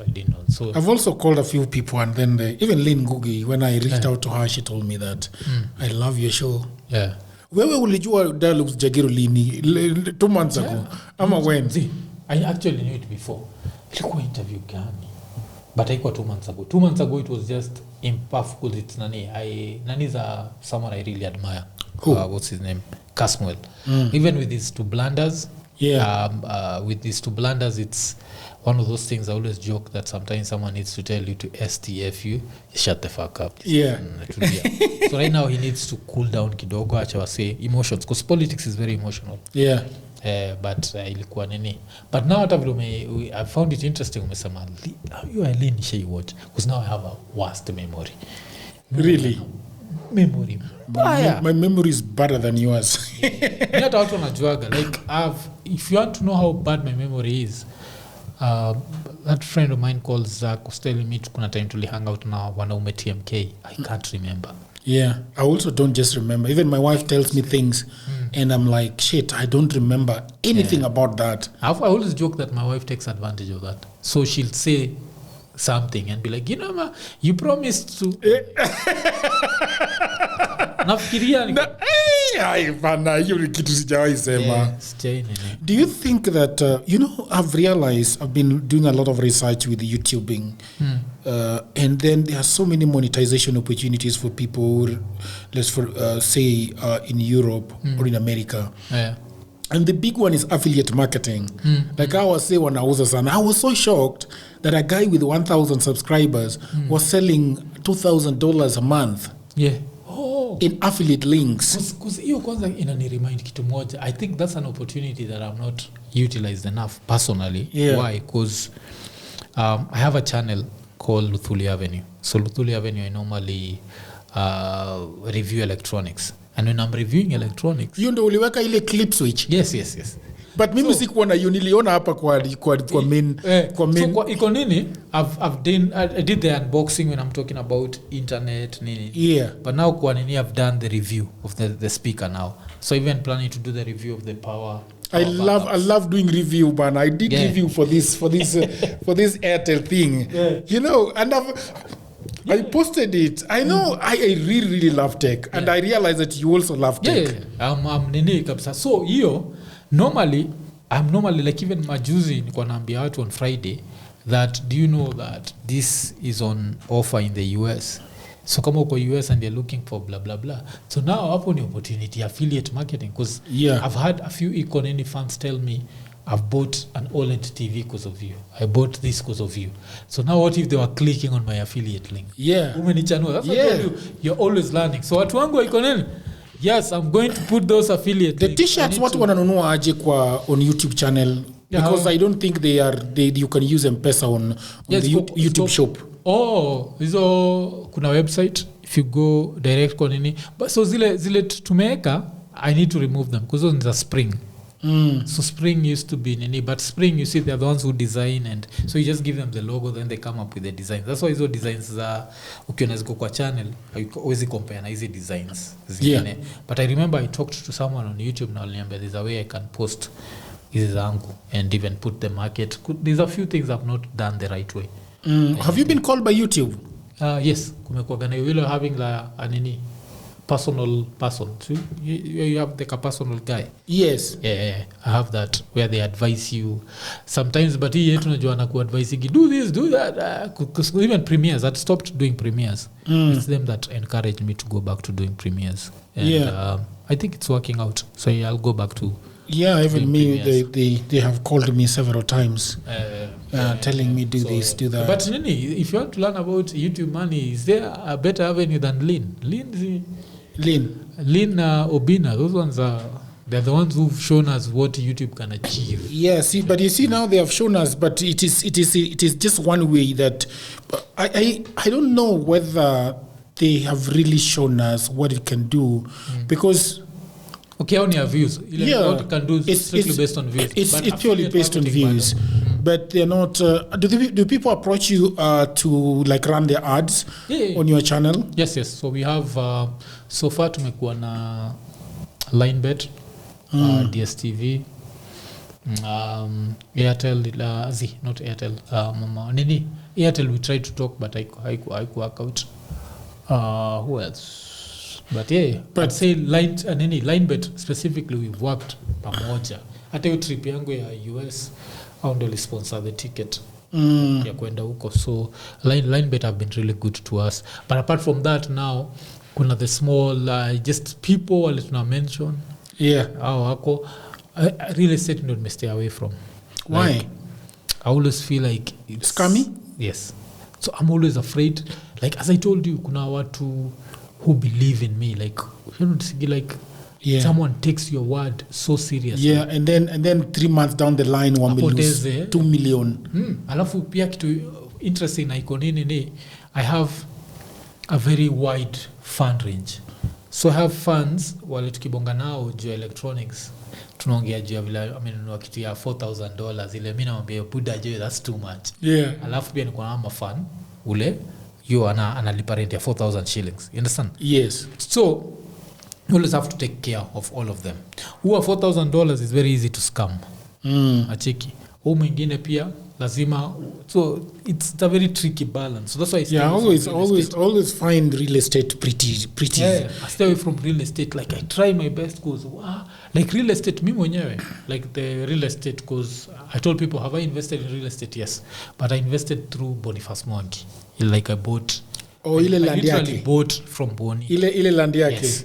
Cause Boni I tell people like unimse naambia gatu like na advertise Boni na janilipa, but that's how much I trust the guy. That's why nikisikia watu kama umsamelipo that's why he's doing this, I'm like no. Hata kama amelipo, this guy is super honest. Like if you deal with him you'll sleep at night ukijua I have a piece of land. Singine ujona diligi nao ujona shtuka file ilipotea what ili, so I stay away from that. But hizo opportunities, even like one of the reasons why nimebonga hivyo, you have just remembered someone sent me a proposal and part of it was real estate, the other part was whatever, but when I saw real estate I was put off. I need to get back to them, but hao wako watu na nini okay, I need to get back to them. That's great. Let's talk about the politics of this country, man. Yes. Umepiga mayowe bana. Umepiga mayowe kwa iko nini. Mimi naambia watu afadhali umbwa kushinda. Yeah. You know, wewe ni Mjaluo. You know, when I started talking to you about us having the Luo Republic yenye inaisha huko huko Muhoroni tukienda pande hiyo. Yeah. This country, from the very first day that we started having a republic by Jomo Kenyatta, yes, they started just fucking it up from the very first day. Yeah. And would you say it's getting worse? Yes, it's getting worse. It's because what has happened, like right now, the scandals we are seeing, where we have Adani. So Adani, the one airport holdings, if I'm not wrong. Then you have Adani Energy. Then you look at all this. We are basically selling the country. And the Adani story has interested me so much because the minute that I realized that one of the law firm that represents Adani, Ruto's son works for that law firm. Okay. When you hear that, you're like, are we serious? And then a few days later, a few weeks later, you hear Adani has signed a 95.7 billion contract with Ghetto. That means we've given our electricity to this company. Ruto's son must have been involved in drafting this contract, or he was involved at some level. So basically, I call Kenya nowadays as stand to Ruto Incorporation. And Ruto Incorporated, and it's very sad because we are starting to see a president who does not care about conflict of interest. That's why even that conflict of interest bill is in the Senate, because they just want to now loot. And that's why I feel like right now we need to make noise, because it's getting worse. And Chiragei is barking, and when a dog is barking, you have to check its owner. So when you hear that story of let's change the constitution so that the president can run for 7 years, they're not stupid. What they want to do, I always say that this is a plan of Ruto trying to see if he can get at least 24 years, because he'll run for 5 years. Sindio?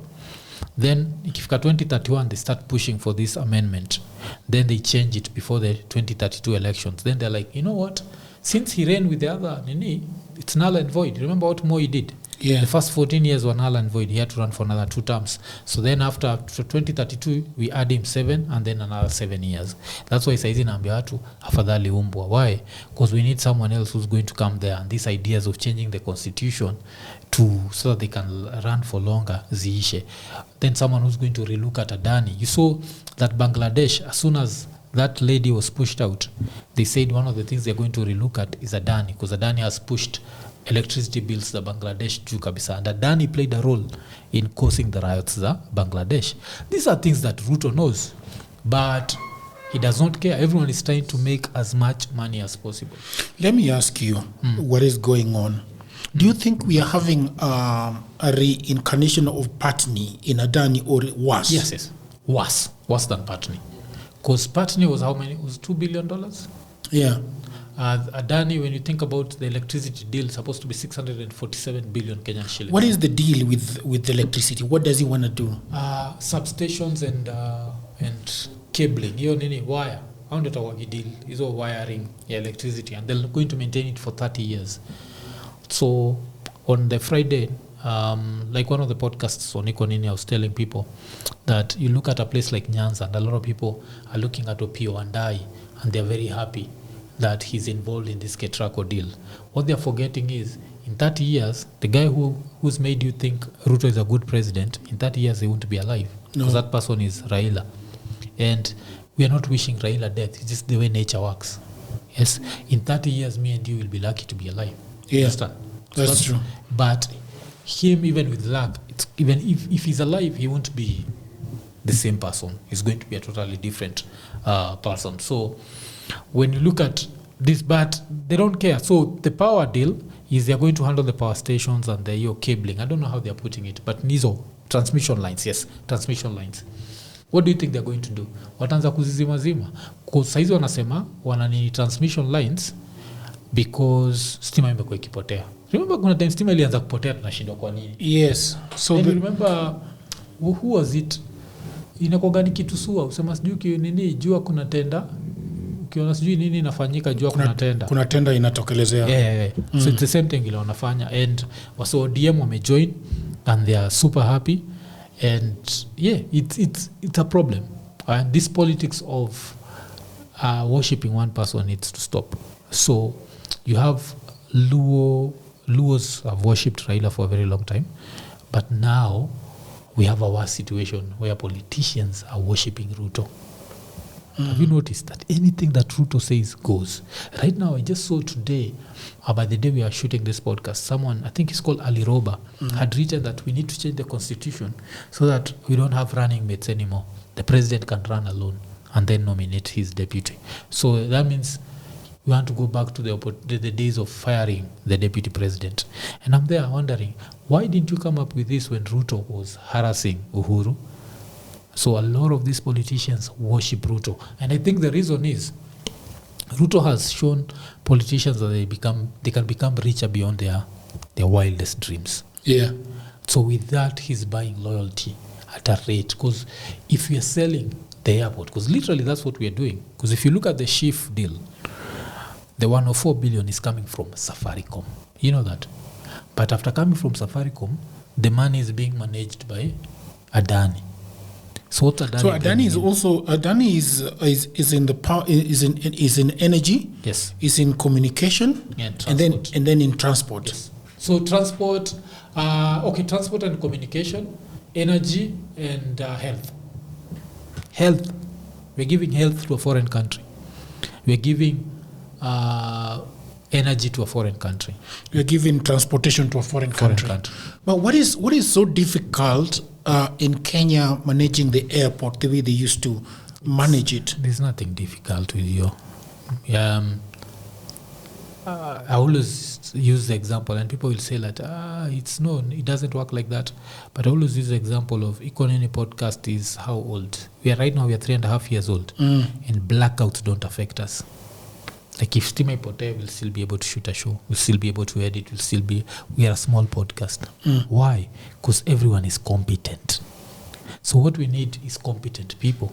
You don't need a foreign nation to come and handle blackouts. A generator either works or doesn't work. Yeah. That's number one. Number two, right now we have lithium-ion batteries.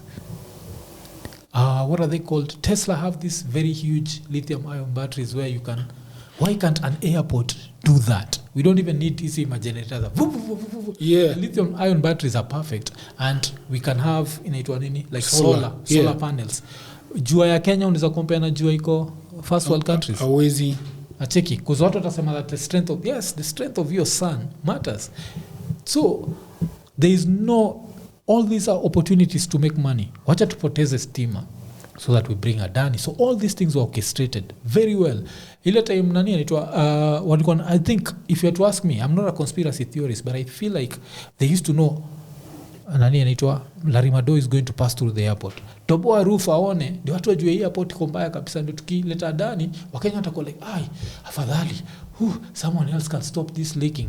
Wewe saizi nikikupatia some grass nikwambia upande roof ya airport na hiyo grass hawezi stop your leaking, just grass hii tu, just dried grass unajotekelea na itaacha kuleak. Yeah, because how many people in Kenya live in houses where it's grass thatched roofs?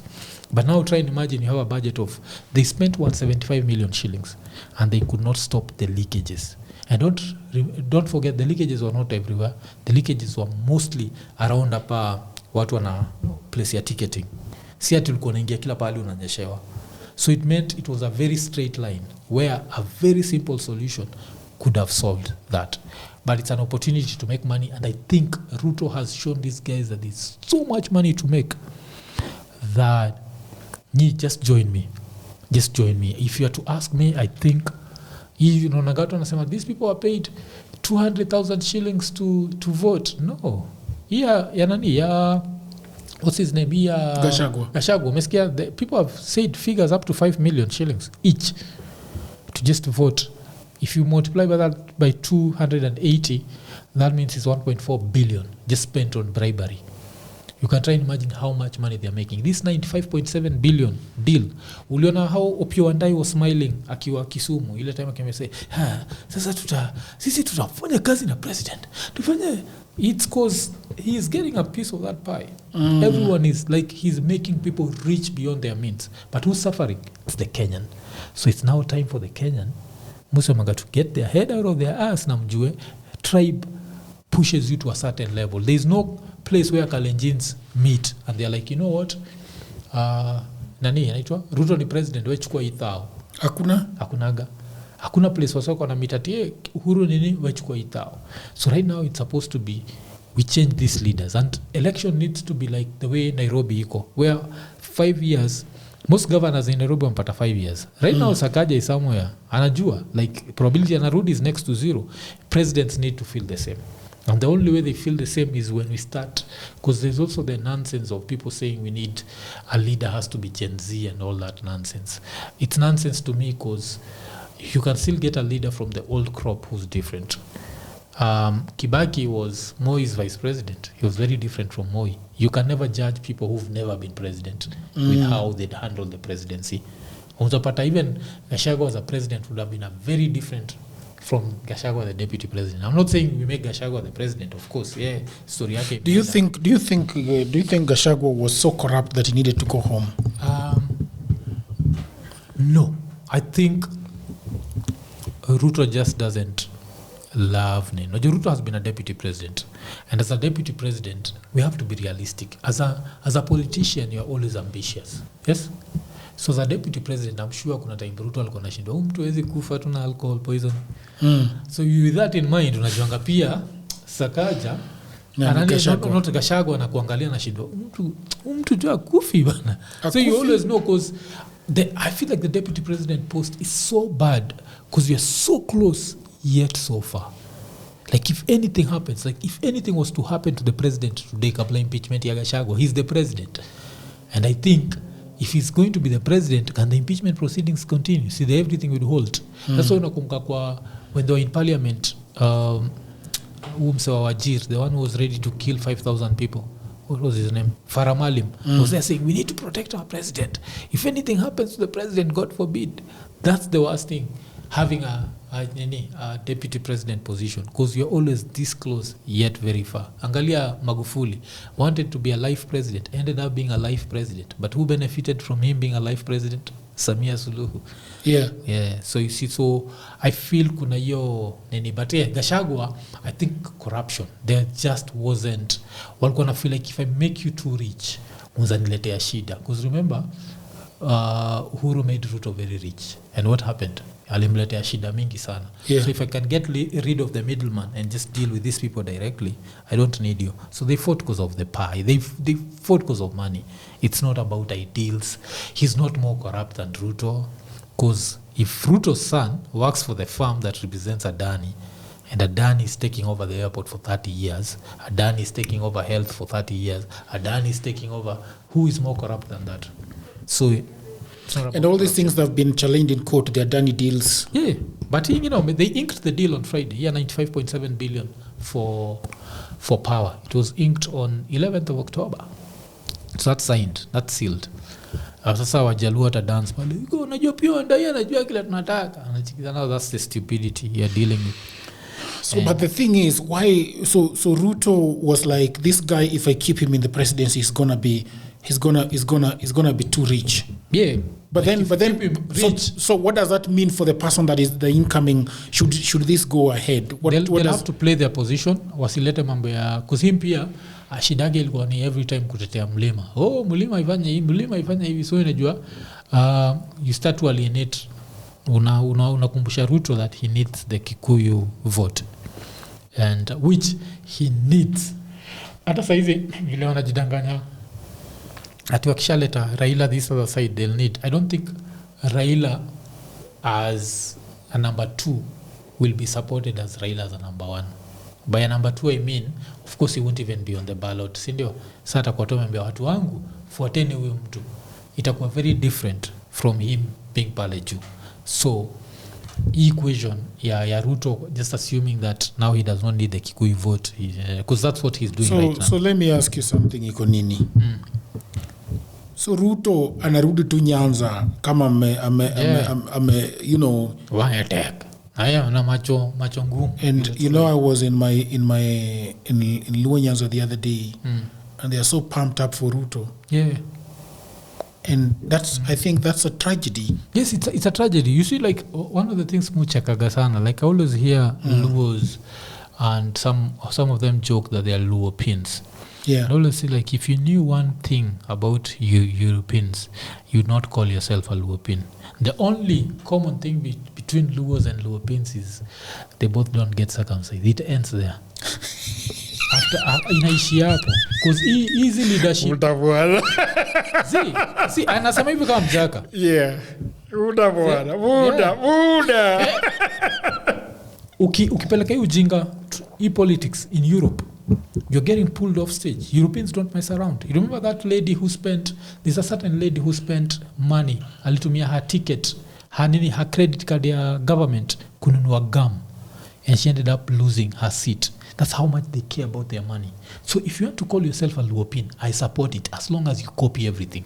Let's copy everything. Na nikisema history ya circumcision, sisemi kama disrespect. 70% of the men on earth are not circumcised. The Japanese are not circumcised. The Chinese are not. So it's not a big issue. It's an issue for Moses Kuria. Yeah. But for the rest of the world, it is not a big issue. If it was a gauge for leadership, non-circumcision would be the best for leadership, because the best of the best, from the Germans to the Japanese to the Europeans, yes?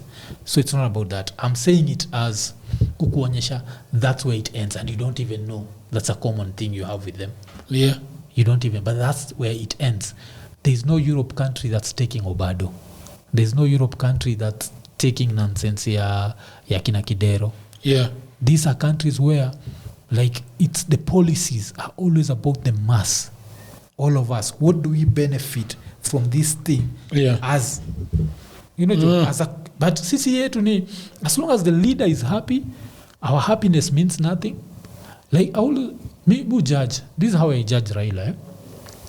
You're one of the most popular politicians on earth, not just in Kenya, but that's how people love you. That if popular leaders were called, watu wengi watatokea kwa line yako than other bigger countries. You are the one who controls Luo Nyanza, basically. You might say you don't. Then you have Akina Obado have worked because you got them elected. Akina Kidero have worked because you got them elected.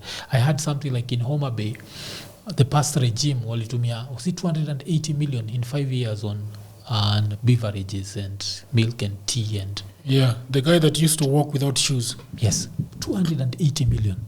We go back to who? Ken Okoth. How many schools? Those are 7 schools. You understand? So, if you give me the Ken Okoths, I'll shake your hand. If you give me these clowns, because if you want to tell me, if Raila called today, apigie Siaya, ambeneaje, nataka by next year nakuja kulaunch hospitali. It has to be fully, ikuwe na everything that it needs to have. Takuja next year. Otherwise, everyone here is going to is going home na put phone kila mtu ana tetni akienda kufanya kazi yake. That's how much power he has. Na akikuja kula aseme nilitisha hospitali wamekataa. You see, like, people would, but the fact that he doesn't care, because to a certain level I feel like he wanted the presidency so badly, nearly got it in 2007, won it clean but did not get it. But then afterwards I think made so much money after that deal didn't go through, then made so much money 2013 2017 na saizi 2022 he does not care, and it's okay, we haujali. But sasa ukitaka tufuate mtu for 30 years because of your selfish reasons, we're like, no. What makes Ruto the best president ever, that now all of a sudden we need to support Ruto? Just because Raila this guy called Raila, his father was Jaramogi Oginga Odinga. You know, we have learned so much about Raila that we forget about his father and the things that his father actually stood for. When they disagreed with Kenyatta. I've never understood why they disagreed. I don't know whether it was because of theft. It was theft of the resources of the Kenyan people. But then this guy came into the scene. This guy Raila came into the scene and took over from his father, and just been a benevolent dictator in Nyanza. Like anything he says goes. There are so many stories of people, like cartels following him and telling ikonini kama nataka kuwa MP wa Migori we tuone kando, si tutongea na baba will take this for you and you're going to go there. There are some MPs that have said that they lost so much money that the only time they can decide ever to run again is when Raila is dead. Like some people think that they cannot run Nyanza if Raila is alive. That's how bad it is. And he goes and you remember he can go to a rally and basically tell this guy that you're going to be the next MP. Unaenda. We had Juan Kumbudo was a friend of Moi because Moi brought water from Kalenjin into Nyakach. And his father Jaramogi went and did a rally and said this guy huyu ni mwoga. And that was the end of our water. And today, people do not have running water. You see, and that is the modus operandi. That is the MO of Raila. That if you piss him off, you'll never see anything. Or, Tuju pissed him off. Yeah. And that was the end of Tuju. Rarieda. And it really changed Rarieda. Yeah. Yes. And then this guy, the first governor of Kisumu, pissed him off. And that was the end of him. Ranguma. Yes, Rasanga was for Siaya, a good friend of his that could not only go back because of 10 years had elapsed. And so if you look at Raila has just been Raila's trajectory has just been akikuja huku national government and he gets a roadblock. Like people he can't fuck up, lakini akienda Nyanza he fucks everybody up, and you can't do anything, and they revere him for I don't know whether that his people are yoga or whatever. Have you ever asked yourself this? Yeah. You're that popular. Yeah. You have this, is it 4 counties? You have Siaya, Kisumu, Homa Bay, Migori, that you literally have 100% control over. You're looking for the top leadership. Why not call these people and tell them, I want Homa Bay General Hospital, Kisumu General, wacha tutoe hata Russia. Yeah. Tuende Siaya, tuende nini, and nataka zikuwe perfect, so that if you can level where if I want cancer treatment and I'm in Nairobi, I'm like, let me go to Siaya. Yeah. Ukifika Siaya, kuna watu wanakuambia unajua kuja kwa hii hospitali kwa nini? Nejua Raila. Mngepatia Raila the national, he'd have done something. Yeah. Do you know that would help you? But if the small people you've put are as corrupt as Ruto, utatuambiaje you are different? Because wanafaa kuwa regions zako. I always use watu semaga fiction is fiction, but fiction can teach you something. There's a certain series mzenda witafute into a boss, BOSS, used to be on Stars. It was about this very corrupt politician who runs Chicago. And the funny thing about this corrupt politician was Chicago always came first. He can benefit, but Chicago comes first. Is there electricity? Yes. Yes. Okay, when nilete tao yangu 5, lakini kuna stima. Kama hakuna stima usijaribu. Try and imagine in Africa if you had to reason like that. You'd change everything. Yeah. Like the country comes first. Yes, will I benefit? Like even for Ruto, inafaa kwa inchi inakuja kwanza. Yes. Nikibenefit sawa. We can repair airport. Because for me, one thing that I've never realized with people with like Raila, yani mtu tu anataka kuiba kila kitu. Yani anataka tu kuacha desert hapo. Hataki maji hapo, hataki barabara hapo, hataki mti hapo, yani hataki kila kitu hapo. Sasa hata tukiuliza these Raila guys and his friends like I saw Bado in a very nice car, you know, with bandera and all these things. Hata Ruto ukimuuliza hizi fedha zote unaiba, yani unataka kuzipeleka wapi? Like Moi. Na ni pesa, unajua kitu fani na the way money works. Yeah. If you invest it, you don't need to steal more. There's a certain level of money. Yes. If you watch easy finance advisors, there's a certain thing an American finance advisor said that made a lot of sense to me. Alisema the hardest thing to make is the first $100,000. Yeah. Afterwards it becomes easy. And I remember thinking about it. I was like, $100,000 is around 13 million Kenyan shillings. If I have 13 million Kenyan shillings and I decide right now that I'm going to invest in very low risk, just distribute it kwa easy manini, and just low risk ni MMF, sindio? Yes. But I don't need to touch it every day. Do you know that in how many years? In 20 years, the 13 million shillings, if I just invest it in MMFs, will have turned to around 200 million Kenyan shillings. Yeah. In 20 years. Hiyo ni bila kuiguza. And don't forget, if you have other income, why am I touching this? See, I can just be nimerusha kwa hii banki kwa MMF, nimerusha kwa hii, so you don't need to steal. So that means he can set his kids up forever. Because if the money is doubling every 5 years, yes, the money doubles.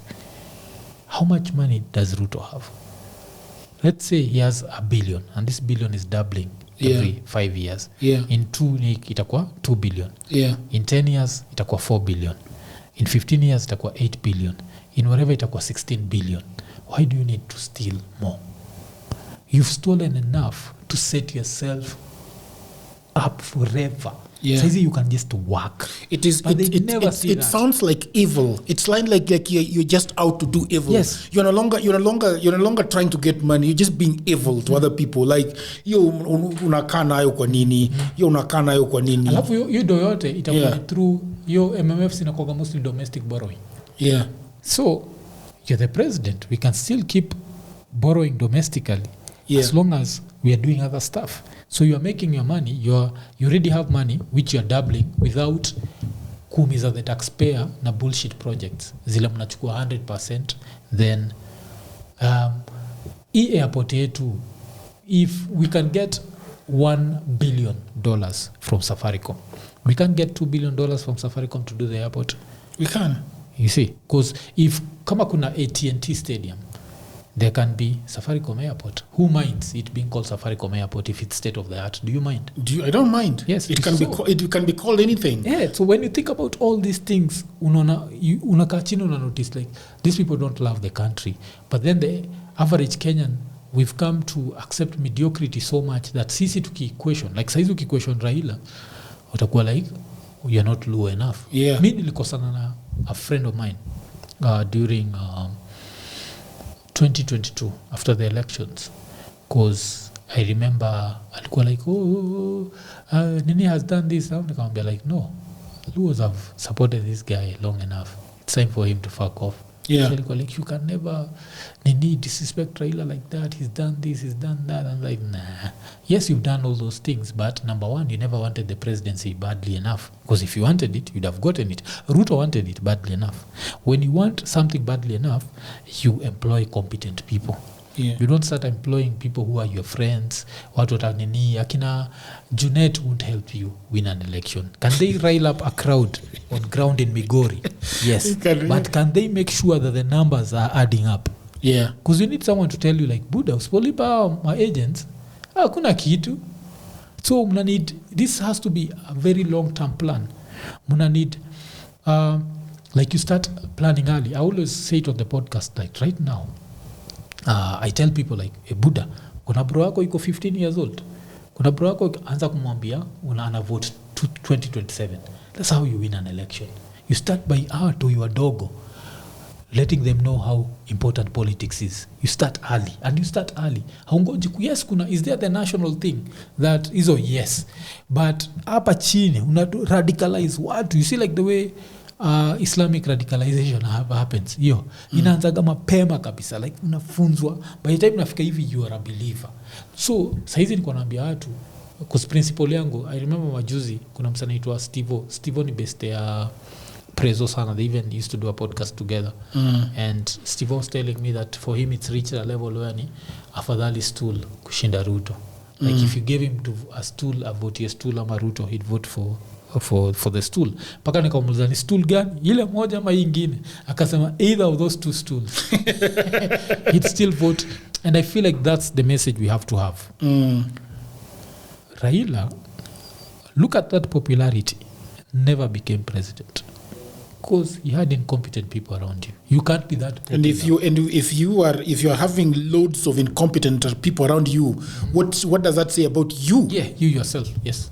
Are you competent? You're not competent. You see, and now you tell us that since you've made peace with Ruto, now we are all supposed to be like, so huyu jamaa kazi yake sasa ni kutuuza tu kama waru. Yeah. Hiyo ishe hiyo. Mimi Ruto haizi. Mi hata niende ujakane nipigu fiti si votigi huko, but I'm not voting for Ruto. It does not care who tells me what ama what. Anyone who puts their personal interest that much ahead of the country is a dangerous person. Like yakina Uhuru were corrupt. Yeah. Moi was corrupt, but this is a different level of corruption. Alafu ni ile corruption ya ujakane mawange tek, macho ngumu ile. Yeah. Like tumesema tutaki Adani. And you sign a 95.7 billion deal with Adani. Like, fuck you, nyimi sijali. Naenda kumpatia stima, naenda kumpatia health, mtadu. You see, the message is mtadu. And mimi niko nikiambia watu, if this guy is defeated by anything less than 2 million, he's rigging himself back. He's rigging himself back. Because he knows you can only get away with these crimes for so long. The example I still give ni Magufuli. Remember the way Magufuli, and go watch his videos before he became president. Yeah. He was humble. Alikuwa you could never see him. Yeah. Ile ni kwa the 48 laws of power, never outshine your master. He was always in the background even. As soon as he became president, akina Kikwete were afraid of him. And I'm sure one day that's going to happen in Kenya. And akina Ruto are also sure that's going to happen. So they'll never allow it.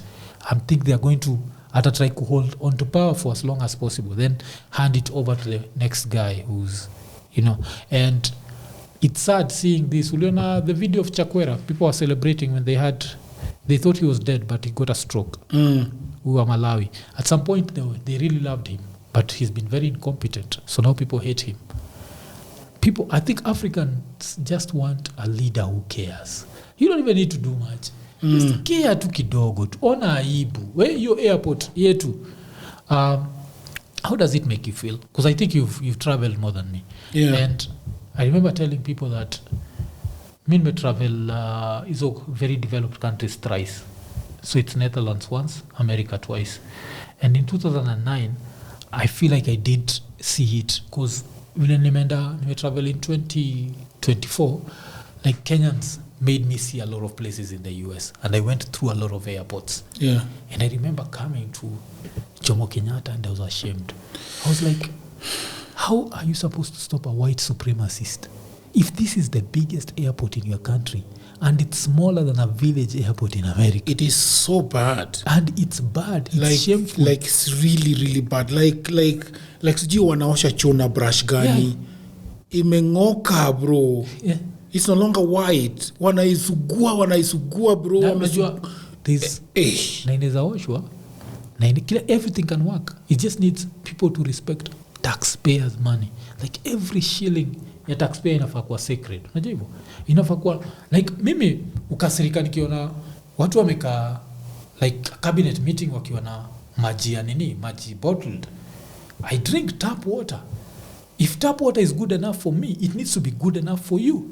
And I'm sure, is it developed countries? I've never seen any footage in Germany because Germans are very efficient. niko sure they all drink tap water. Why? Because they are 100% sure the tap water is clean. They drink me when I travel bana, mimi watu wanachukwanga hiyo kitu kwa they take water from the tap. Mina hey, I cringe man. Maybe unywa tap water hapa Nairobi ufatu nayo hivyo. But sasa wewe try to imagine State House. Hamfeel maji ya State House ni safe enough for nyi kukunywa tap water. So we are wasting taxpayers money. A bottle of water is how much? At least 50 shillings. How many? You understand? Afu tuende parliament, bottled water. Tuende hizi county assemblies zote, bottled water. How much money are we spending on something that should just be tap water? And it starts with the leadership. I'm sure TZ, during Magufuli's time, TZ ilikuwa tap water. During Samia, we are back to overspending and doing all that crap. So, do these people, right now, another thing Musema, I can defend my mother for loving Raila unconditionally. Yeah. I can defend anyone's grandmother for loving Ruto unconditionally. I can never defend anyone who's educated for the same mistakes. We have more information than our fathers. We have more information than our mothers. We can't make the same mistakes as them. They were allowed to practice tribal politics. You do not have the same privilege. You're educated. So ulienda shule kwa nini? Now I'm supposed to sit down and be like, Kibera is a billionaire. So that's supposed to make me happy because I'm Luo. How does that? Kibera has never given me a single shilling. You're supposed to be happy because of all the Luos that have been given a leadership position in Ruto's government. Are you not supposed to be happy? Oh, fuck them. Mimi nasijali. Me the only thing najua juu nani although he's Suba, but Mbadi, mimi najua Mbadi juu kuambia hako atembe bila suruali more than anything. That's the only thing najua juu yake. Me, I want something that affects my life. And ukiniambia bei ya stima itaenda chini, nataka bei ya stima iende chini. But sasa hivi kileta Adani na tumesikia vizuri kabisa Bangladesh. Is information people can go online and check. Bangladesh, Adani pushed electricity prices up. Adani units were more expensive than every other supplier in Bangladesh. Adani saizi umesikia vile wamesema if they take over the airport, they have to push the passenger fees up. They're saying it's too low. And right now they have an excuse. Watasema angalia SGR ni 12,000 shillings. Kwa nini ndege mna charge 7,000? Push juu. So a lot of people who travel through plane because it's faster, efficient, watakuwa priced out. But Ruto is going to be a trillionaire. So who cares? At some point this nonsense has to stop. You know, it has to stop. So yeah. It has to stop. Man, tume discuss a lot sana. Thank you very much for coming. By the way, YouTube inatukata nini tax. Yeah, wanakataga sijuka nakata ya Kenya but ya US wanakata. Yeah, niyo najua. Yes. Ya US wanakata. So ya Kenya inafaa kuwa nini? So I'm thinking that wanaikata. So umesikia siku hizo ongei. 5% I remember kuna time move iligi ipase kitu. So now I don't nini because me whatever I see like so. Thank you very much for coming. Tumediscuss vitu sana. Sijui tumeenda for how long? 2 hours. Mimi tunajua mimi kuongea napenda kuongea. 2 hours is to invite pia mimi wacha nichukue opportunity. Yes, please invite me. I would like to come to your podcast talk about these things. So people of the internet, thank you very much. This was Mwafreeka. What's your name on the ID? They know. Makarios Onyango Uma. I always put Makarios Uma. Yeah. Out there. Yes, I always put it. So I was named after a Greek. And he was an archbishop and then I ended up as an atheist. So it's always very funny nikikumbuka but mwambie gatu mamangu ajue nikikuja huko kwa podcast yako tutaongea mambo ya atheism because hatujaiguzia hapa. Yeah. So thank you very much people of the internet. Until another episode, bye for now.